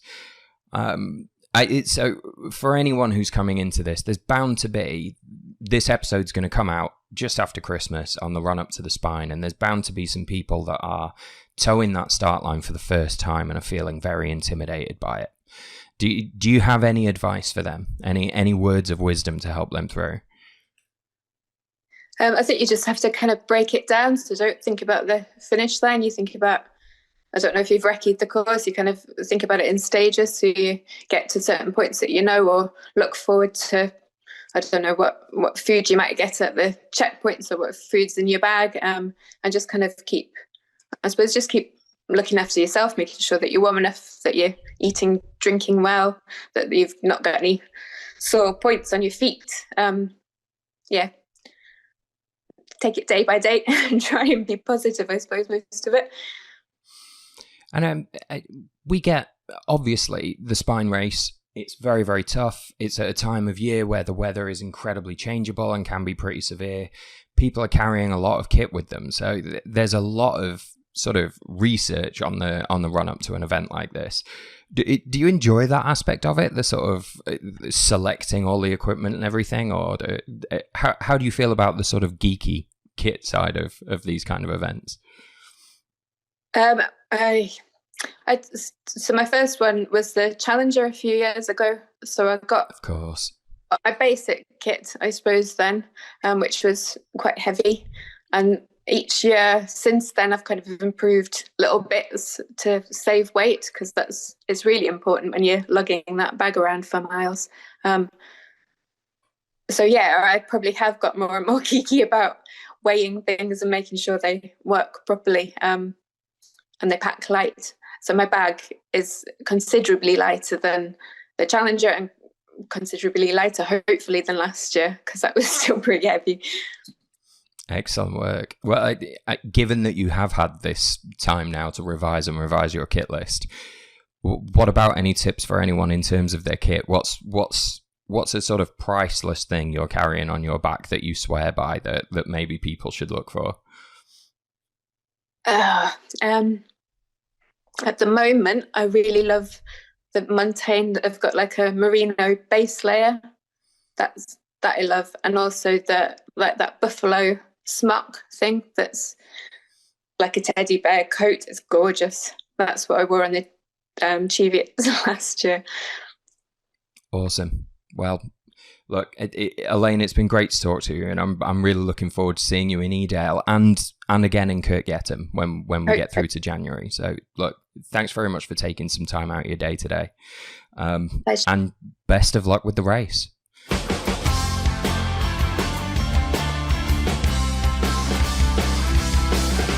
Good morning, then, James Leavesley. James, how are you? Well, I'm good, thank you. Looking Glad forward to to hear a quick. Yeah, here we go for our sort of 6 monthly catch up, as you put it, just before I press record. Like the spine race brings us back into each other's orbits again. I'm always glad for it. How's the last few months been? Yeah, they've been pretty good. I did the Dartmoor 100 in November, which is always a good warm up to the spine. Nice 100-mile run in Dartmoor, around Dartmoor, which was good. And just been training away and getting ready for it. Really, the big one. The big one. Yeah, we're going for it. So, I mean, you say you've been training away. What does training look like for James Leavesley? Are you coached? Do you look after yourself? Are you very scientific, or do you just go and put the hours in? What does it look like for you? I think the main thing is just fitting it around work and family. So I've got 3 kids and a full-time job, obviously. So yeah, it's just fitting it around that. So I tend to do sort of 70-ish miles a week is sort of like how, volume wise. And yeah, I get some help from a coach called Doug Stewart, who I actually met at the Spine last year. So he was racing it. So I met him at not Dougie, but Doug Stewart. And he helps me out more. Really, the main thing for me is not doing too much, which I think is a problem for lots of people that do ultras, and helping me plan it around work and stuff like that. It sort of means that I don't have to think too much about how I have to set up my training plans and stuff. Yeah, which makes perfect sense. I mean, we know what sport we're in here. There aren't a lot of people in the world of ultra running who are in the position of being able to just be an ultra runner and put all their energy in there. So you're somehow trying to be this very successful ultra runner whilst juggling everything else at the same time. And I know there's going to be a lot of people listening to this who can relate to that. Yeah, Doug definitely helps with making sure that all sort of goes a bit more smoothly. Brilliant. Makes perfect sense. Let somebody else do some of the brain work so you can concentrate on having 3 kids tearing about. Yeah, exactly. Yeah. Good stuff. Now, look, you're coming back to the Winter Spine off the back of joint second place last January. You came in with Dougie Zinnis. It was our favourite bromance of the week. Absolutely loved you two coming into Kirkgetham. What's brought you back this year? Is there a particular target in mind, or do you just find yourself gravitating back to the spine race these days? Well, I haven't seen Dougie for a bit, so first of all, to catch up with him will be nice. Rekindle the bromance. So yeah, there's loads of great people there that I have sort of got to know over the last few years. So seeing those, and I also just think that although some people might think I've done it a few times now, the course is always different, conditions are always different. I went out and did Edale to Hebden at the weekend, and it was knee deep in snow and sheet ice on most of the path. So you can always guarantee that the spine will bring different conditions. So good time, good place to test yourself. And, it's great week. Yeah, no, this is true. It's not something you're going to get bored of easily, is it?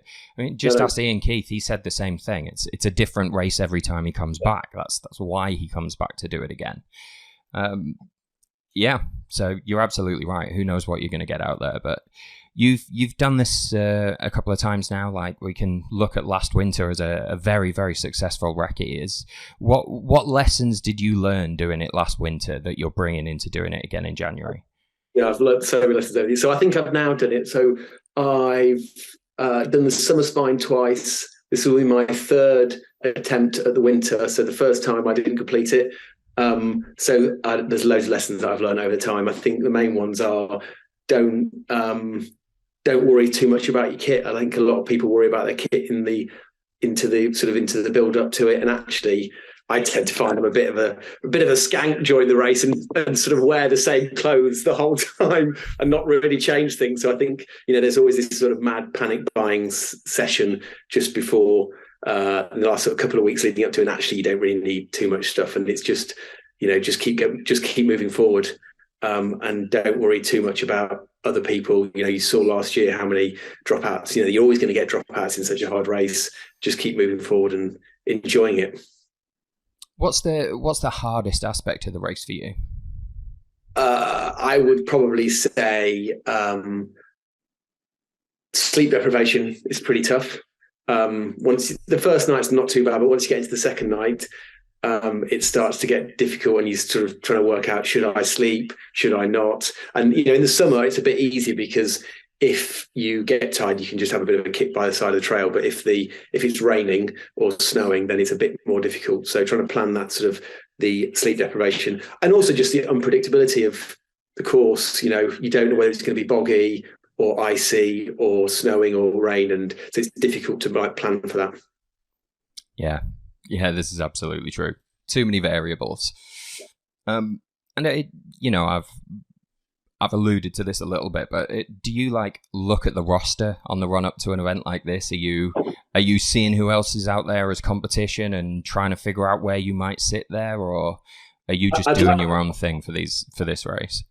Yeah, I'd like to pretend I don't, but I definitely do. So yeah, I think generally I'm not focused on a certain, reaching a certain position. I think you always have to go into the spine just wanting to finish it. And do a good time that you think's a sort of a good time for the course conditions of that year. So I'm not too worried about, but I definitely look at who's there. So, and there's quite a few this year. There's Kim, Damian, Ian, Debbie's husband Marco. He's doing it, and there's other people so Ed, who was at Dartmoor with me, Ed Gwynn Harris, Mark Potts, who beat me in the summer spine. James White. There's loads of people there that are, if you look on Strava, have been smashing in some long weeks of training. Dougie's Innes is back as well. Loads of people. Yeah. I mean, there's some great names on the roster. This podcast would have been 8 hours long if I'd have tried to talk to literally everybody that I wanted to. But yeah, I don't know how I'd be able to go into an event like this without having a little look around as well and seeing what I'm up against. Also, I think with the spine, there's always people that pop up that you've not heard of before that do well. It's a type of race. It's not just, you don't have to be good at it. It's not just about how you perform over 50 miles. It's how you can deal with, long-term endurance. And also, the women's field is normally pretty strong. And they do really well in this race. So there's lots of people there as well that will do well. And yeah, unfortunately, Anna's not doing it, which is a shame. But yeah. Anna? No. I mean, Anna is still in at the point at which I recorded my conversation with her. So yeah, let's see. Maybe that's changed by the time this interview goes out. But yeah, fingers crossed for that. We'll see what happens. Have things gone fairly smoothly for you training wise then? Are you going into January with any concerns, or are you feeling good about your training up to on the lead up to this one? Yeah, obviously age is maybe a limiting factor. I'm now in my mid-40s, so that obviously has an effect, or at least I try to pretend it to the younger guys it does. Generally my training's gone pretty well. Had a few colds and stuff recently. My wife's currently got COVID, which is a bit of a challenge. Apart from that, I am reasonably fit and ready and raring to go. What's the thing that you enjoy about the spine race then? Because obviously bits of it are very, very hard. You go into an event this big and you've got no idea what's going to hit you. And as well trained as you are, you've got to go into it accepting that something could still easily go wrong at any point along the way. But something pulled you back into it, and you've podiumed in this race. You could walk away if you wanted to. What is it you get out of this? Well, first of all, there's lots of things that when I'm doing it, I hate it. And I'm sure everyone will do is it will feel that. Definitely there's moments of why am I doing this again that appear during the race. But when you finish it, then you just want to be back there for the rest of the year because you meet some great people. it's the only race in the UK, I think, or one of the only races in the UK that I've done where you go into it sort of like nervous, excited but nervous, because you're not sure whether you'll be able to complete it. And I think that for an ultra runner, that's sort of what you want to do. And it's sometimes difficult to have that anticipation. If you've doing shorter races, it's more about how fast you can do it rather than will you complete it. Whereas with a spine, it's one of the only ones that you go in there thinking it's just a challenge just to finish it for whoever you are. So I think that's one of the reasons that I keep coming back. And I always have a great time. Not well, that's maybe a slight stretch. I'm not always having a great time, but by the end of it, I always look back at it fondly with a great week of adventure. Type 2 fun, as they call it. It's fun in reflection. So where do you go mentally then in those moments? Because there's going to be people listening to this podcast who are dot watchers and just sort of want to know how you're feeling going into this. But there's going to be people listening to this hoping to glean a few last minute nuggets from more experienced runners before they take it on for the first time. So where do you go mentally when you hit those hard points? Because those guys have got to know they're going to hit some hard points along the way. I think some of it's, I go into bad places sometimes, and I think you've got to be ready for that it's actually you are going to think, why am I doing this? This is a ridiculous idea. But I think when you've done a few of them, you realise that that sort of like pain curve isn't linear. So it's not like you feel bad, because one of the big problems is, after 30 miles, you'll feel tired. And you think, I'm tired after 30 miles. How am I going to do 268 miles when I feel tired after 30 miles? But, it's sort of like a non-linear path where you'll then feel much better. You might come into a checkpoint, have some food, feel much better, go out. The weather might suit you, you'll enjoy it, and you'll be back on song. And then suddenly you go back down into so I think one of the things is you just got to remember it will get better. This doesn't mean that the rest of the race will just get worse continually. It's definitely not like that. So I think that thinking that is a definitely important point. Not thinking about it too much either. I let my sort of mind wander, and just sometimes I listen to a podcast. Sometimes I'll just, enjoy being in the peaks or wherever I am on the race. So yeah, I don't think about it too hard, to be honest. It's got to be particularly difficult with the nights and stuff as well, right? The lack of daylight hours. On the run up to the summer, half of what I'm asking people is like, which bit of the course are you looking forward to seeing and stuff like that. You're going to see about 20% of the course, surely. I love running in the night. I think that one of my fondest memories from last year was going over Crossfell in the dark and descending there, and also the climb just outside of Halls, which I've forgotten the name of right now, and that was sort of snowy and windy, and sort of descending up to there, and then sort of ascending up there and then descending down was brilliant. I've enjoyed the night time. It adds an extra sense of adventure. And also, it's cool. The great thing about the spine is, it goes through. You feel like you're quite far away from everything, but then you go through. You go over, Studley Pike, and you can see Manchester and Leeds on this. Down by the side of you. So it's kind of cool to have that sort of like feeling like you're in the middle of nowhere, but actually you're not really that far from anyone. Yeah, so that's true. Yeah, that is a story. Then everyone's there. Yeah. And I know, you've said you don't get particularly bogged down in your kit decisions and stuff, but is there a particular piece of kit that you've sworn by during the races that you're always glad you've got in your bag? Food. Always have lots of food. Yeah, the first time I did it, I remember not having too much and getting to Malham and trying to drink as much full-fat milk that they had as possible, because that's pretty much all I had until Halls. So definitely taking lots of food is a big plus. Socks, your feet are the biggest challenge during this, or one of the biggest challenge during the race. So making sure that you've sorted out your socks and stuff is super important. My Garmin Phoenix watch, I think, is particularly important because it means I don't have to dip into getting my big GPS out, and it's easy to navigate. And so that's another one. And my jacket, it never comes off. I just wear different layers underneath it. So I think there's some of the most important ones. Awesome. Excellent stuff.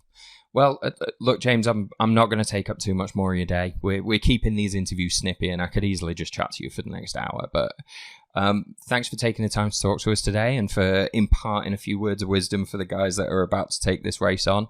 I'll look forward to seeing you in January. Cool. Thanks, Will.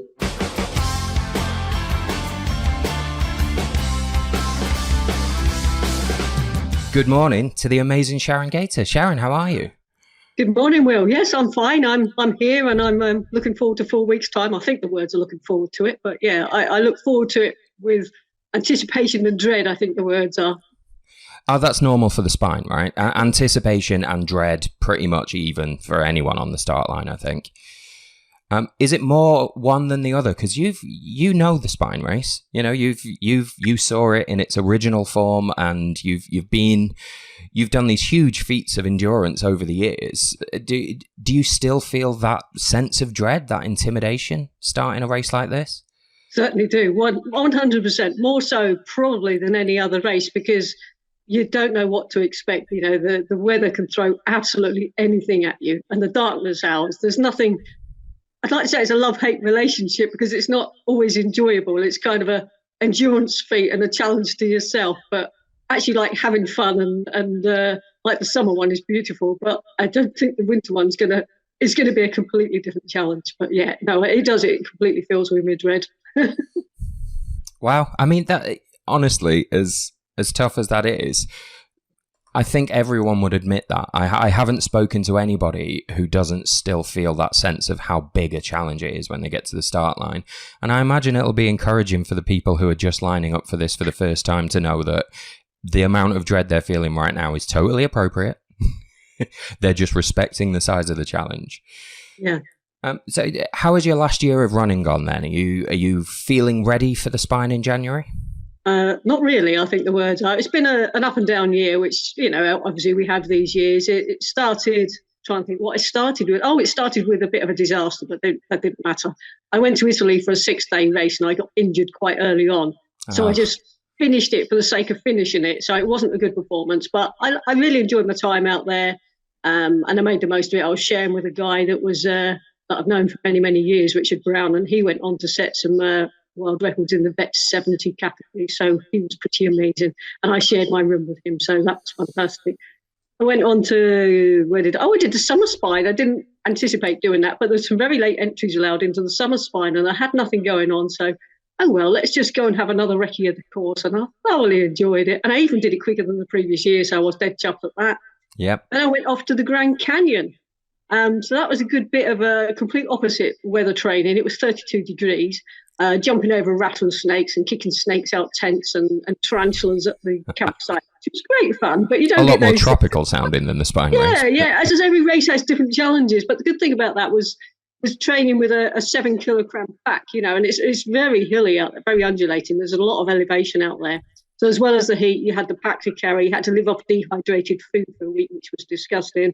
But it was all good, and that was the back end of September. So really, that was kind of the last long endurance race before this one.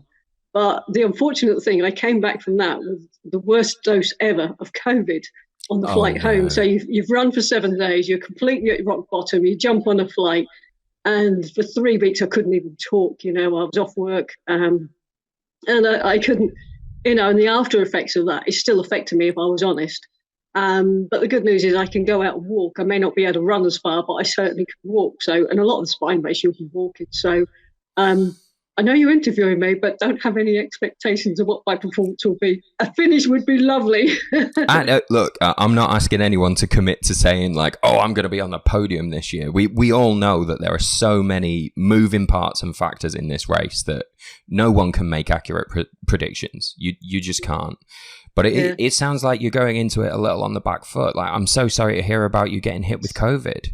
That's called life, isn't it? You know, we all have these challenges. I mean, age is against me. You know, I'm getting on a bit as well. I mean, I think Anna Troup's still younger than me, but, you know. But I can walk. And I think the thing is with me, I've always got that endurance. And I got the determination. I got the endurance. Even if you walk it, if you can't run it, that's not a problem in the spine. And I've been for a few longer walks. I've had a little trip up to Greg's Hut and stayed in Greg's Hut overnight. So And that was on the most miserable night ever, where I couldn't see a thing with thick mist and fell over God knows how many times. So I've had some fun out there, and as long as Adrian's was. Sounds like I bet you were glad of stumbling across Greg's hut in the middle of that. You know, I was really worried that I wouldn't find it. I know exactly where it is, but you know, like, because it's misty, and when the mist and rain's coming down, you go by head torch, and you know exactly where it is, but I might not even be able to see it because I just couldn't really see my hand in front of me. And I thought, you know, I know it's there, but I didn't have a problem because where they've been doing it all up, they churned up, the vehicles had churned up all the path. So vehicles have been here, Greg's hut's nearby, and I didn't miss it. Good instincts. Well done. So, well, I guess one thing I have been asking people is, what do you go into these races with a sort of target in mind, and are you going into this race with any particular aim? And it sounds like you're going into it knowing that you're going to be consistently walking through it. So, I mean, would it be fair to say, not to put words in your mouth, that you're going out there to complete this time?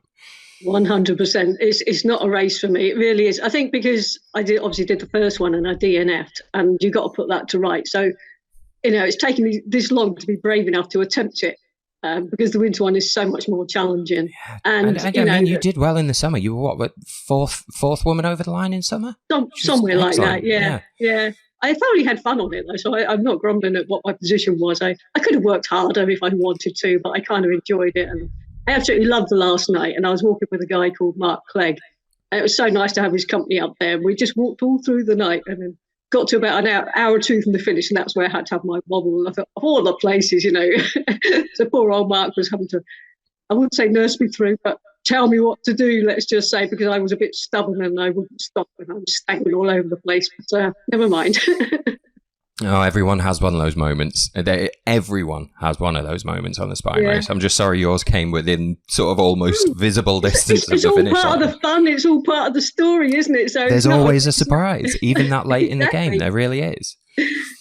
No, amazing. So, you know, what does spine race training look like for you generally? I know it's a bit disrupted and a bit different this year with COVID hanging over you, but what does training look like for Sharon Gayter in general? Because I've spoken to your sort of John Kelly style people who have a spreadsheet for everything and are absolutely regimented in their regime, and I've spoken to people at the other end that just sort of do the mileage they feel like and eat whatever they fancy. Where does Sharon Gayter sit in all this? Well, I'm very organised in terms that my pack has been packed for several months, ever since even before I kind of even got my official entry.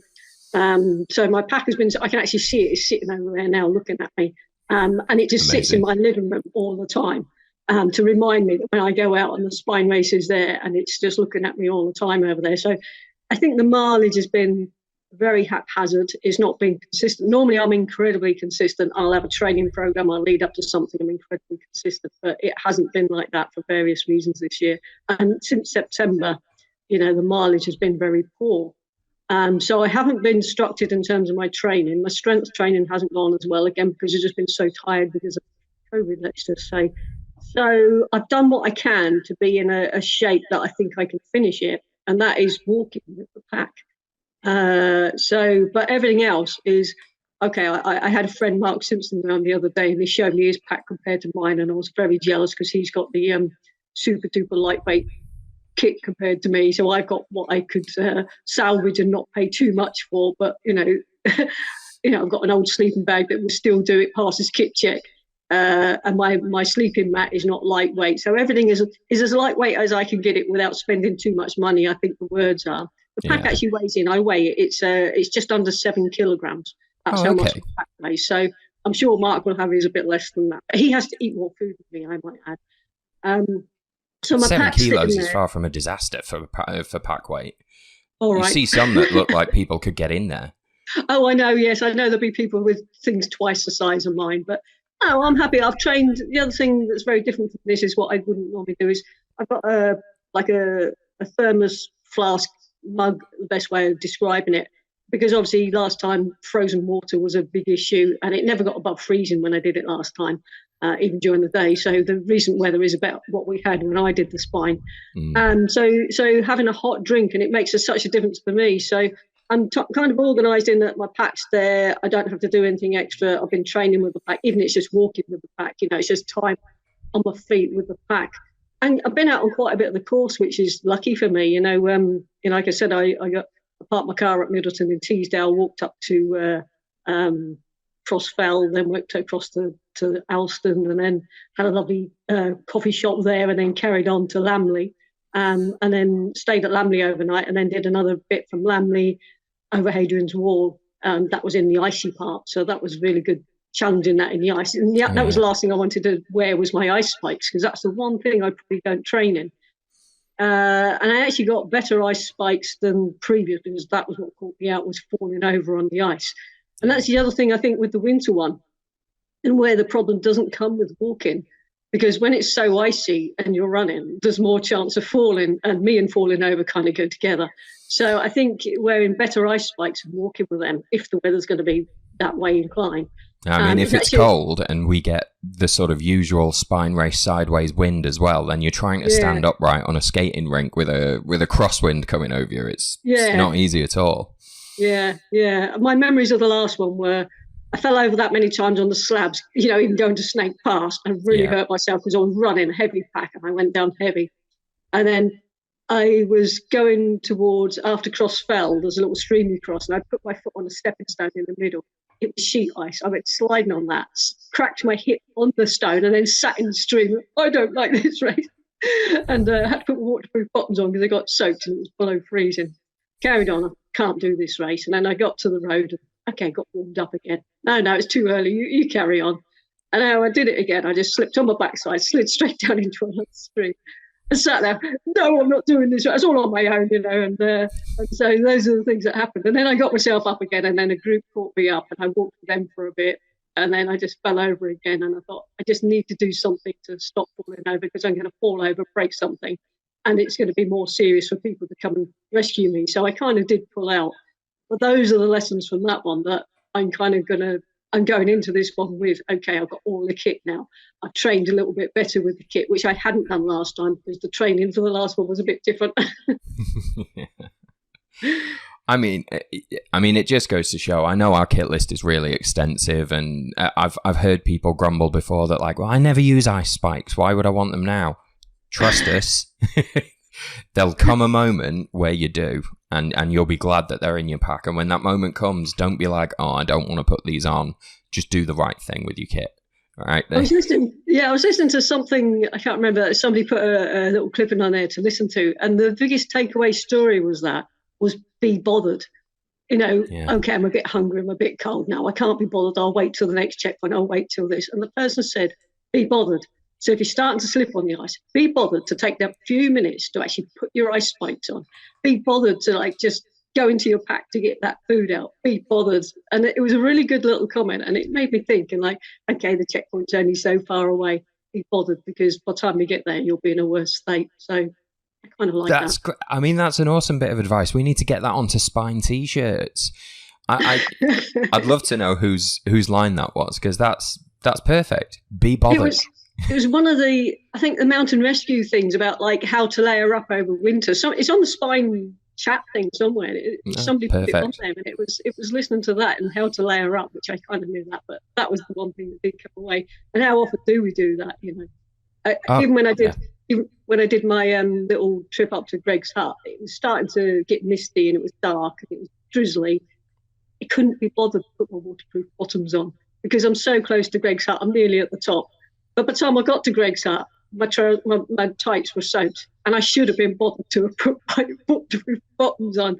And it was a typical thing. I'm so close, but no, I should have stopped. I should have been bothered. Well, amazing. Look, one of the questions I had written down to ask you, which is what I've been asking everyone, is do you have any particular tips for anyone who's about to start this for the first time? And I think be bothered has to be top of that list. You know, it has to. At the point at which something is starting to become an issue, be bothered about fixing it. Be bothered about it, yeah. If you need something to eat, if you're getting cold, be bothered enough to do it. If you need to change your gloves, get your waterproof over mitts out because your hands are getting cold, your hands are getting damp, or you want to put a heat pack in to your hands, be bothered. Do it now. But it is the thing, because you have to really self-manage yourself so well. And that is what Spine Race is about. The checkpoints are so far apart, and even if you're still only 10 miles away, if you're doing 2 miles an hour, it's 5 hours, so, just because it doesn't sound far and distant, oh yeah, I've done 10 miles in 60, 70 minutes, but that's running when you're fresh. But yeah, it might take me 5 hours. I don't worry about the time is the other thing, I want to make the most of daylight hours is the words, but I don't worry about time. And I'm not, even in the last one, I just, I went with how I felt and looked after myself, and I finished in reasonably good shape with the words. So yeah, and I'd like to think we'll finish in that shape, but we'll never know. And look, you're in a pretty unique position, having seen the very first Spine race and now going back into it again, and you've done the summer race recently, so you've seen the sort of scale of that now. And obviously, we've got the Spine film that's just sort of come out recently, so we're all thinking about the history of the race at the moment.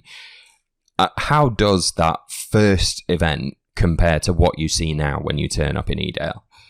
It has really come on so much. It really has changed so dramatically, and for the better, I might add. I remember going into that first one pretty naive myself, if I was honest. I did take a tent with me. I took a sleeping bag with me. I had a stove with me, and I don't think all of that was completely compulsory, but I took it because I knew I'd be out there, on my own for a bit.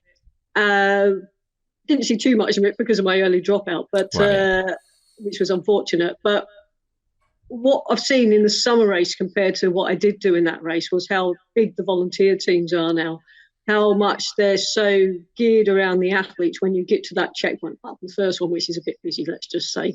After the first one, it gets so much better where, you have such individual attention, and the food has obviously been improved so much. And you see so many more point people at crossings than what you ever did on that very first one. And you really did feel out there on a limb on your own on the first one. But I think you now know the safety teams are out there so much better. We didn't have trackers even back then. We didn't have a tracker. But yeah. That's wild for us to think about now. It really is. The first time I come across trackers was years before they came into this country. I was running across Slovenia in the middle of winter. It was about -15, I might add, and my water bottles really did freeze. And that was the first time I'd ever come across a tracker where, you actually attach this thing to you, and the medics, you just push the button and the medics will come and find you, and they carry brandy so that if your extremities are risking frostbite, they give you brandy. I didn't have any, I might add. But yeah. No, there's a note there for any of the medical team that might be listening to this, though. Brandy back in with the safety team kits, please. Definitely. Yeah. They had been Slovenia. If it's good enough for the Slovenians, it's good enough for us. Sharon, like I said at the start, all of these interviews have been difficult for me over the past few days because I just want to catch up with everyone for ages, and I'm sure we'll get that chance, especially in January when I see you there, and hopefully again after that as well. But our 15 minutes is up for today for this episode, and I'm really grateful for you taking the time out of your day to chat to us. I'm looking forward to seeing you on that start line in January. Yep, me too. Amazing. Well, look, have a great Christmas in the meantime. And you. Thanks, Will. No worries. Okay, bye for now.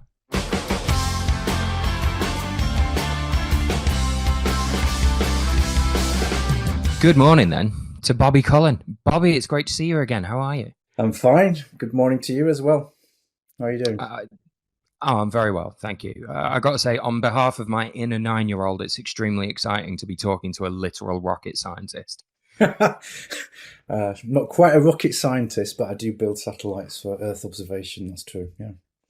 Right. Well, that goes in the rocket scientist box for me. Absolutely. Like, you can call it what you want. That's where I'm keeping it. That's absolutely brilliant. Well, obviously, we're talking about the Spine race today. We've got another event coming up in January, which we're all very excited about. I'm not bothered about Christmas at this time of year. I'm just looking forward to the Spine race coming up in January.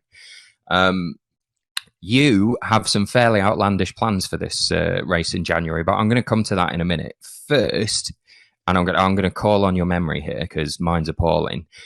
Give me a few stats. Just how many times have you done the Spine race? I've attempted 11 different variants, of which this will be my sixth winter Spine race, of which I've finished 4.9 in particular. The first one I was taken out of the race in Inverness, and I've done three 4 attempts at the summer, of which I finished 3. And then there's a couple of challenges in there, one way or another. Wow. So you're in a pretty select group here in terms of people who have sort of elite level knowledge of this course and what it's likely to throw at you.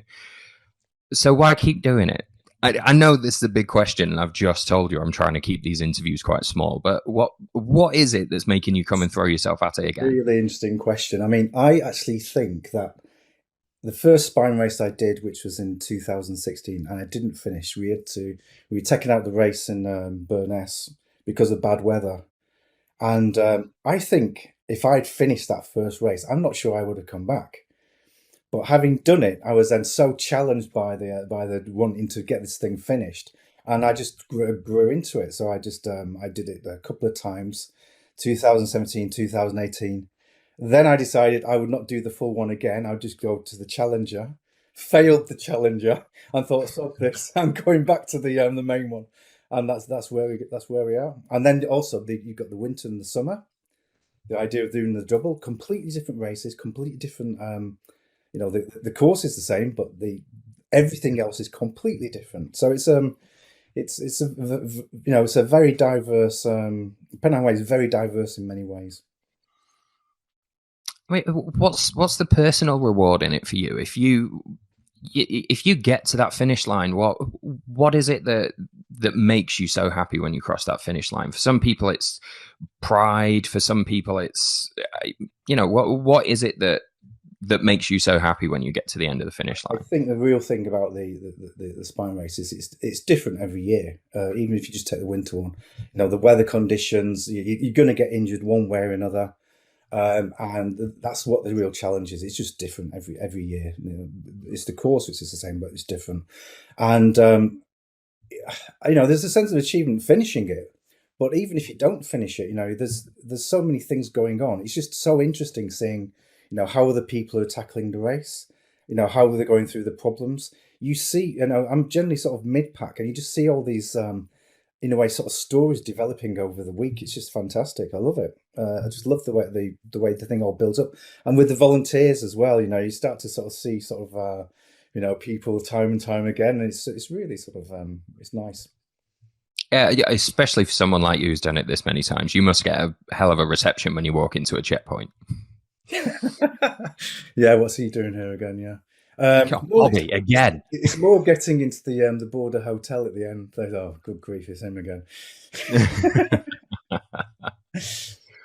Wow. So there's your spine background. What's the plan in January then? So this year I'm going to be.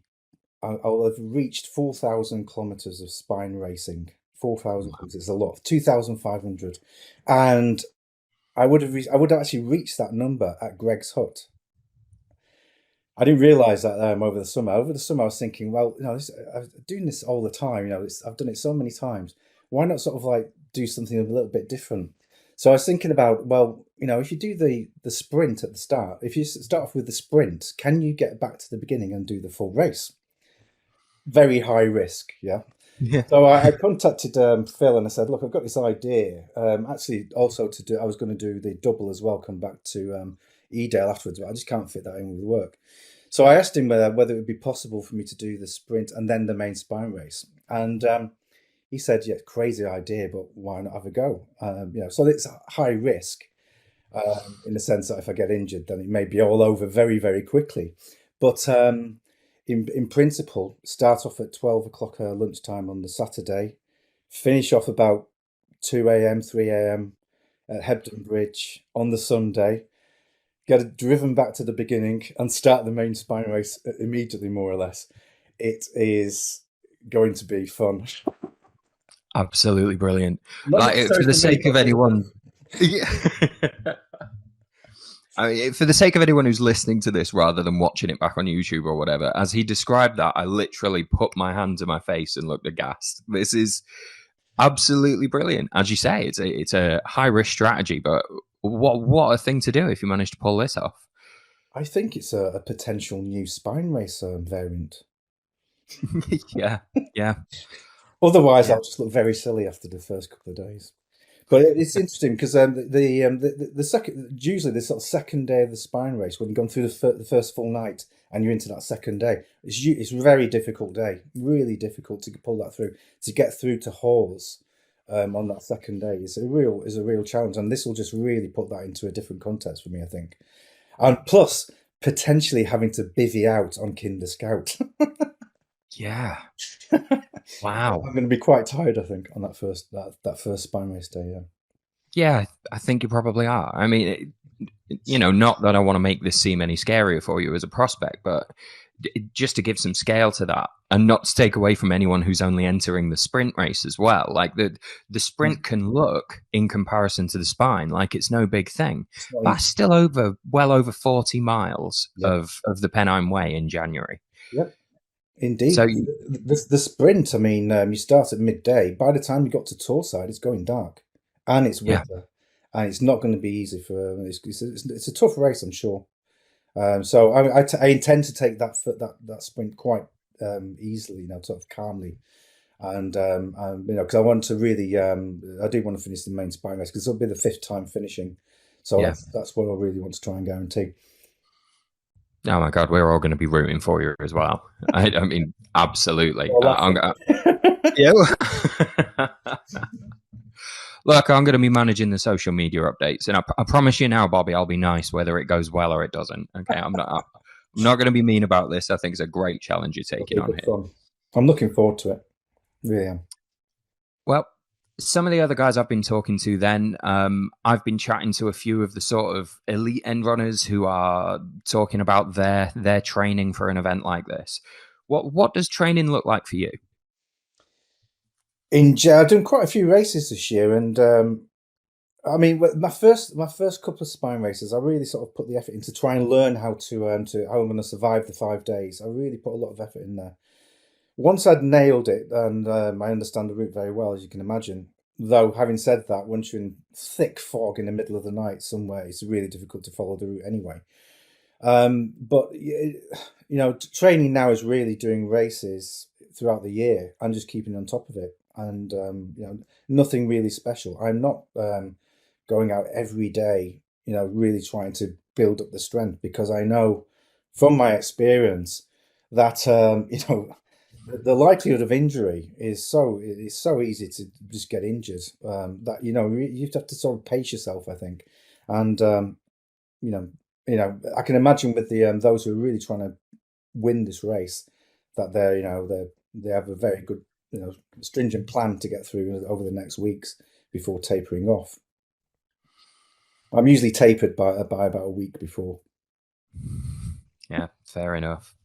And, given you are very much the voice of experience here, we're going to get this episode out before the spine race in January, so people can have a listen to what they've got to look forward to over the week of the race.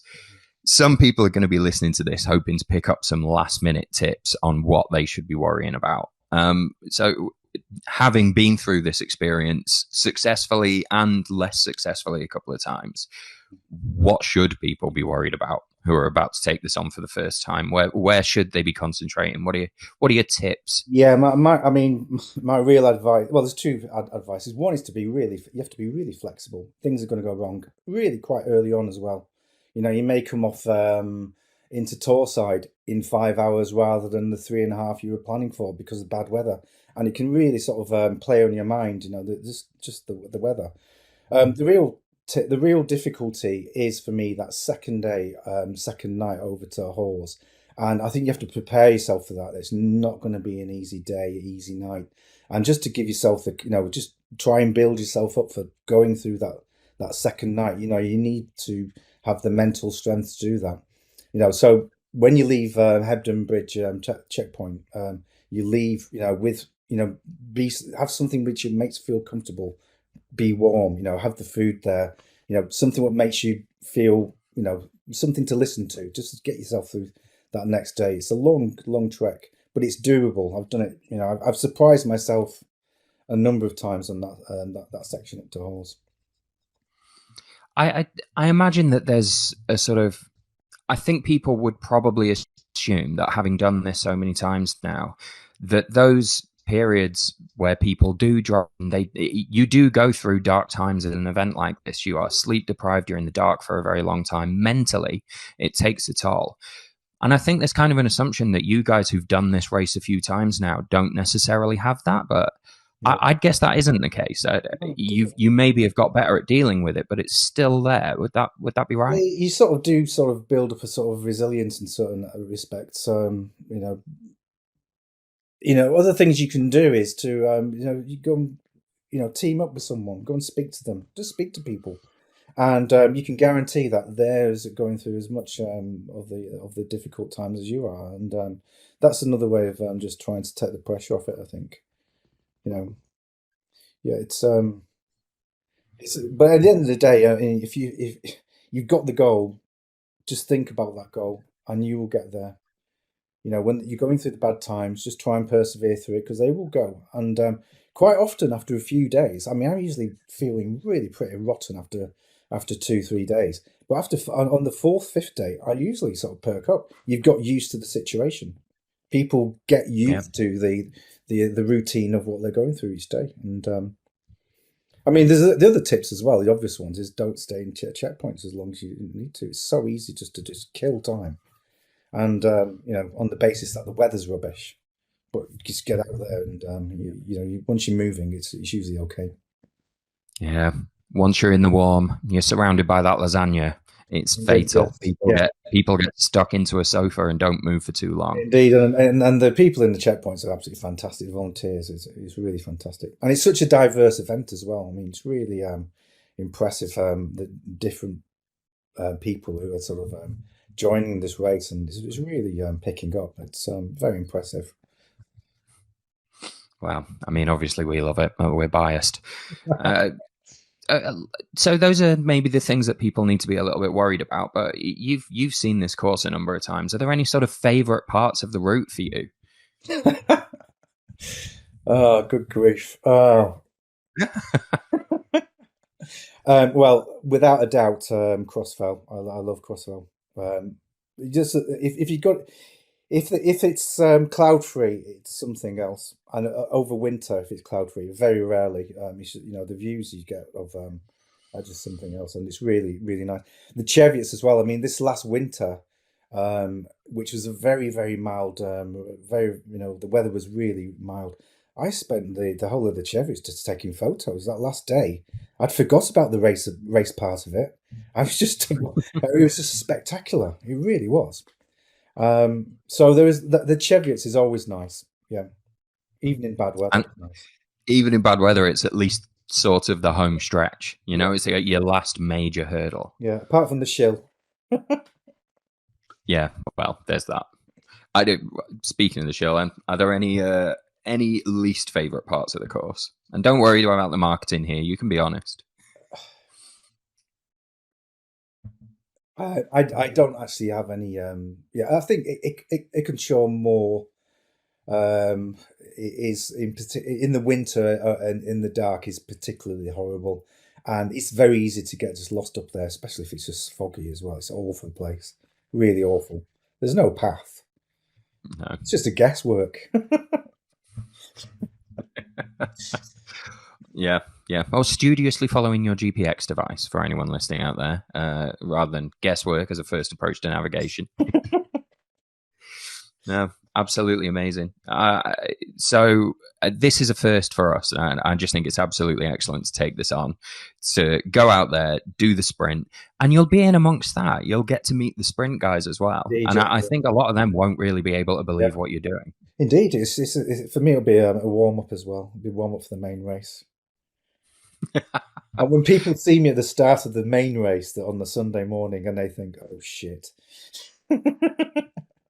I'm going to be around there in Edale. I can't wait to see you on that Sunday morning before the big start. I'm going to make a point of coming and finding you, Bobby. Yeah, it should be fun. Excellent. Well, I'll have the bivvy. That's absolutely brilliant. Well, thanks very much for taking the time today, Bobby. It's really appreciated. And I really do look forward to seeing you in January. I think it's going to be great. Best of luck. I don't feel like you'll need it. I feel like I'm going to see you in Kirkgate again, but whatever happens, bud, have a great time. and Merry Christmas. Merry Christmas to you.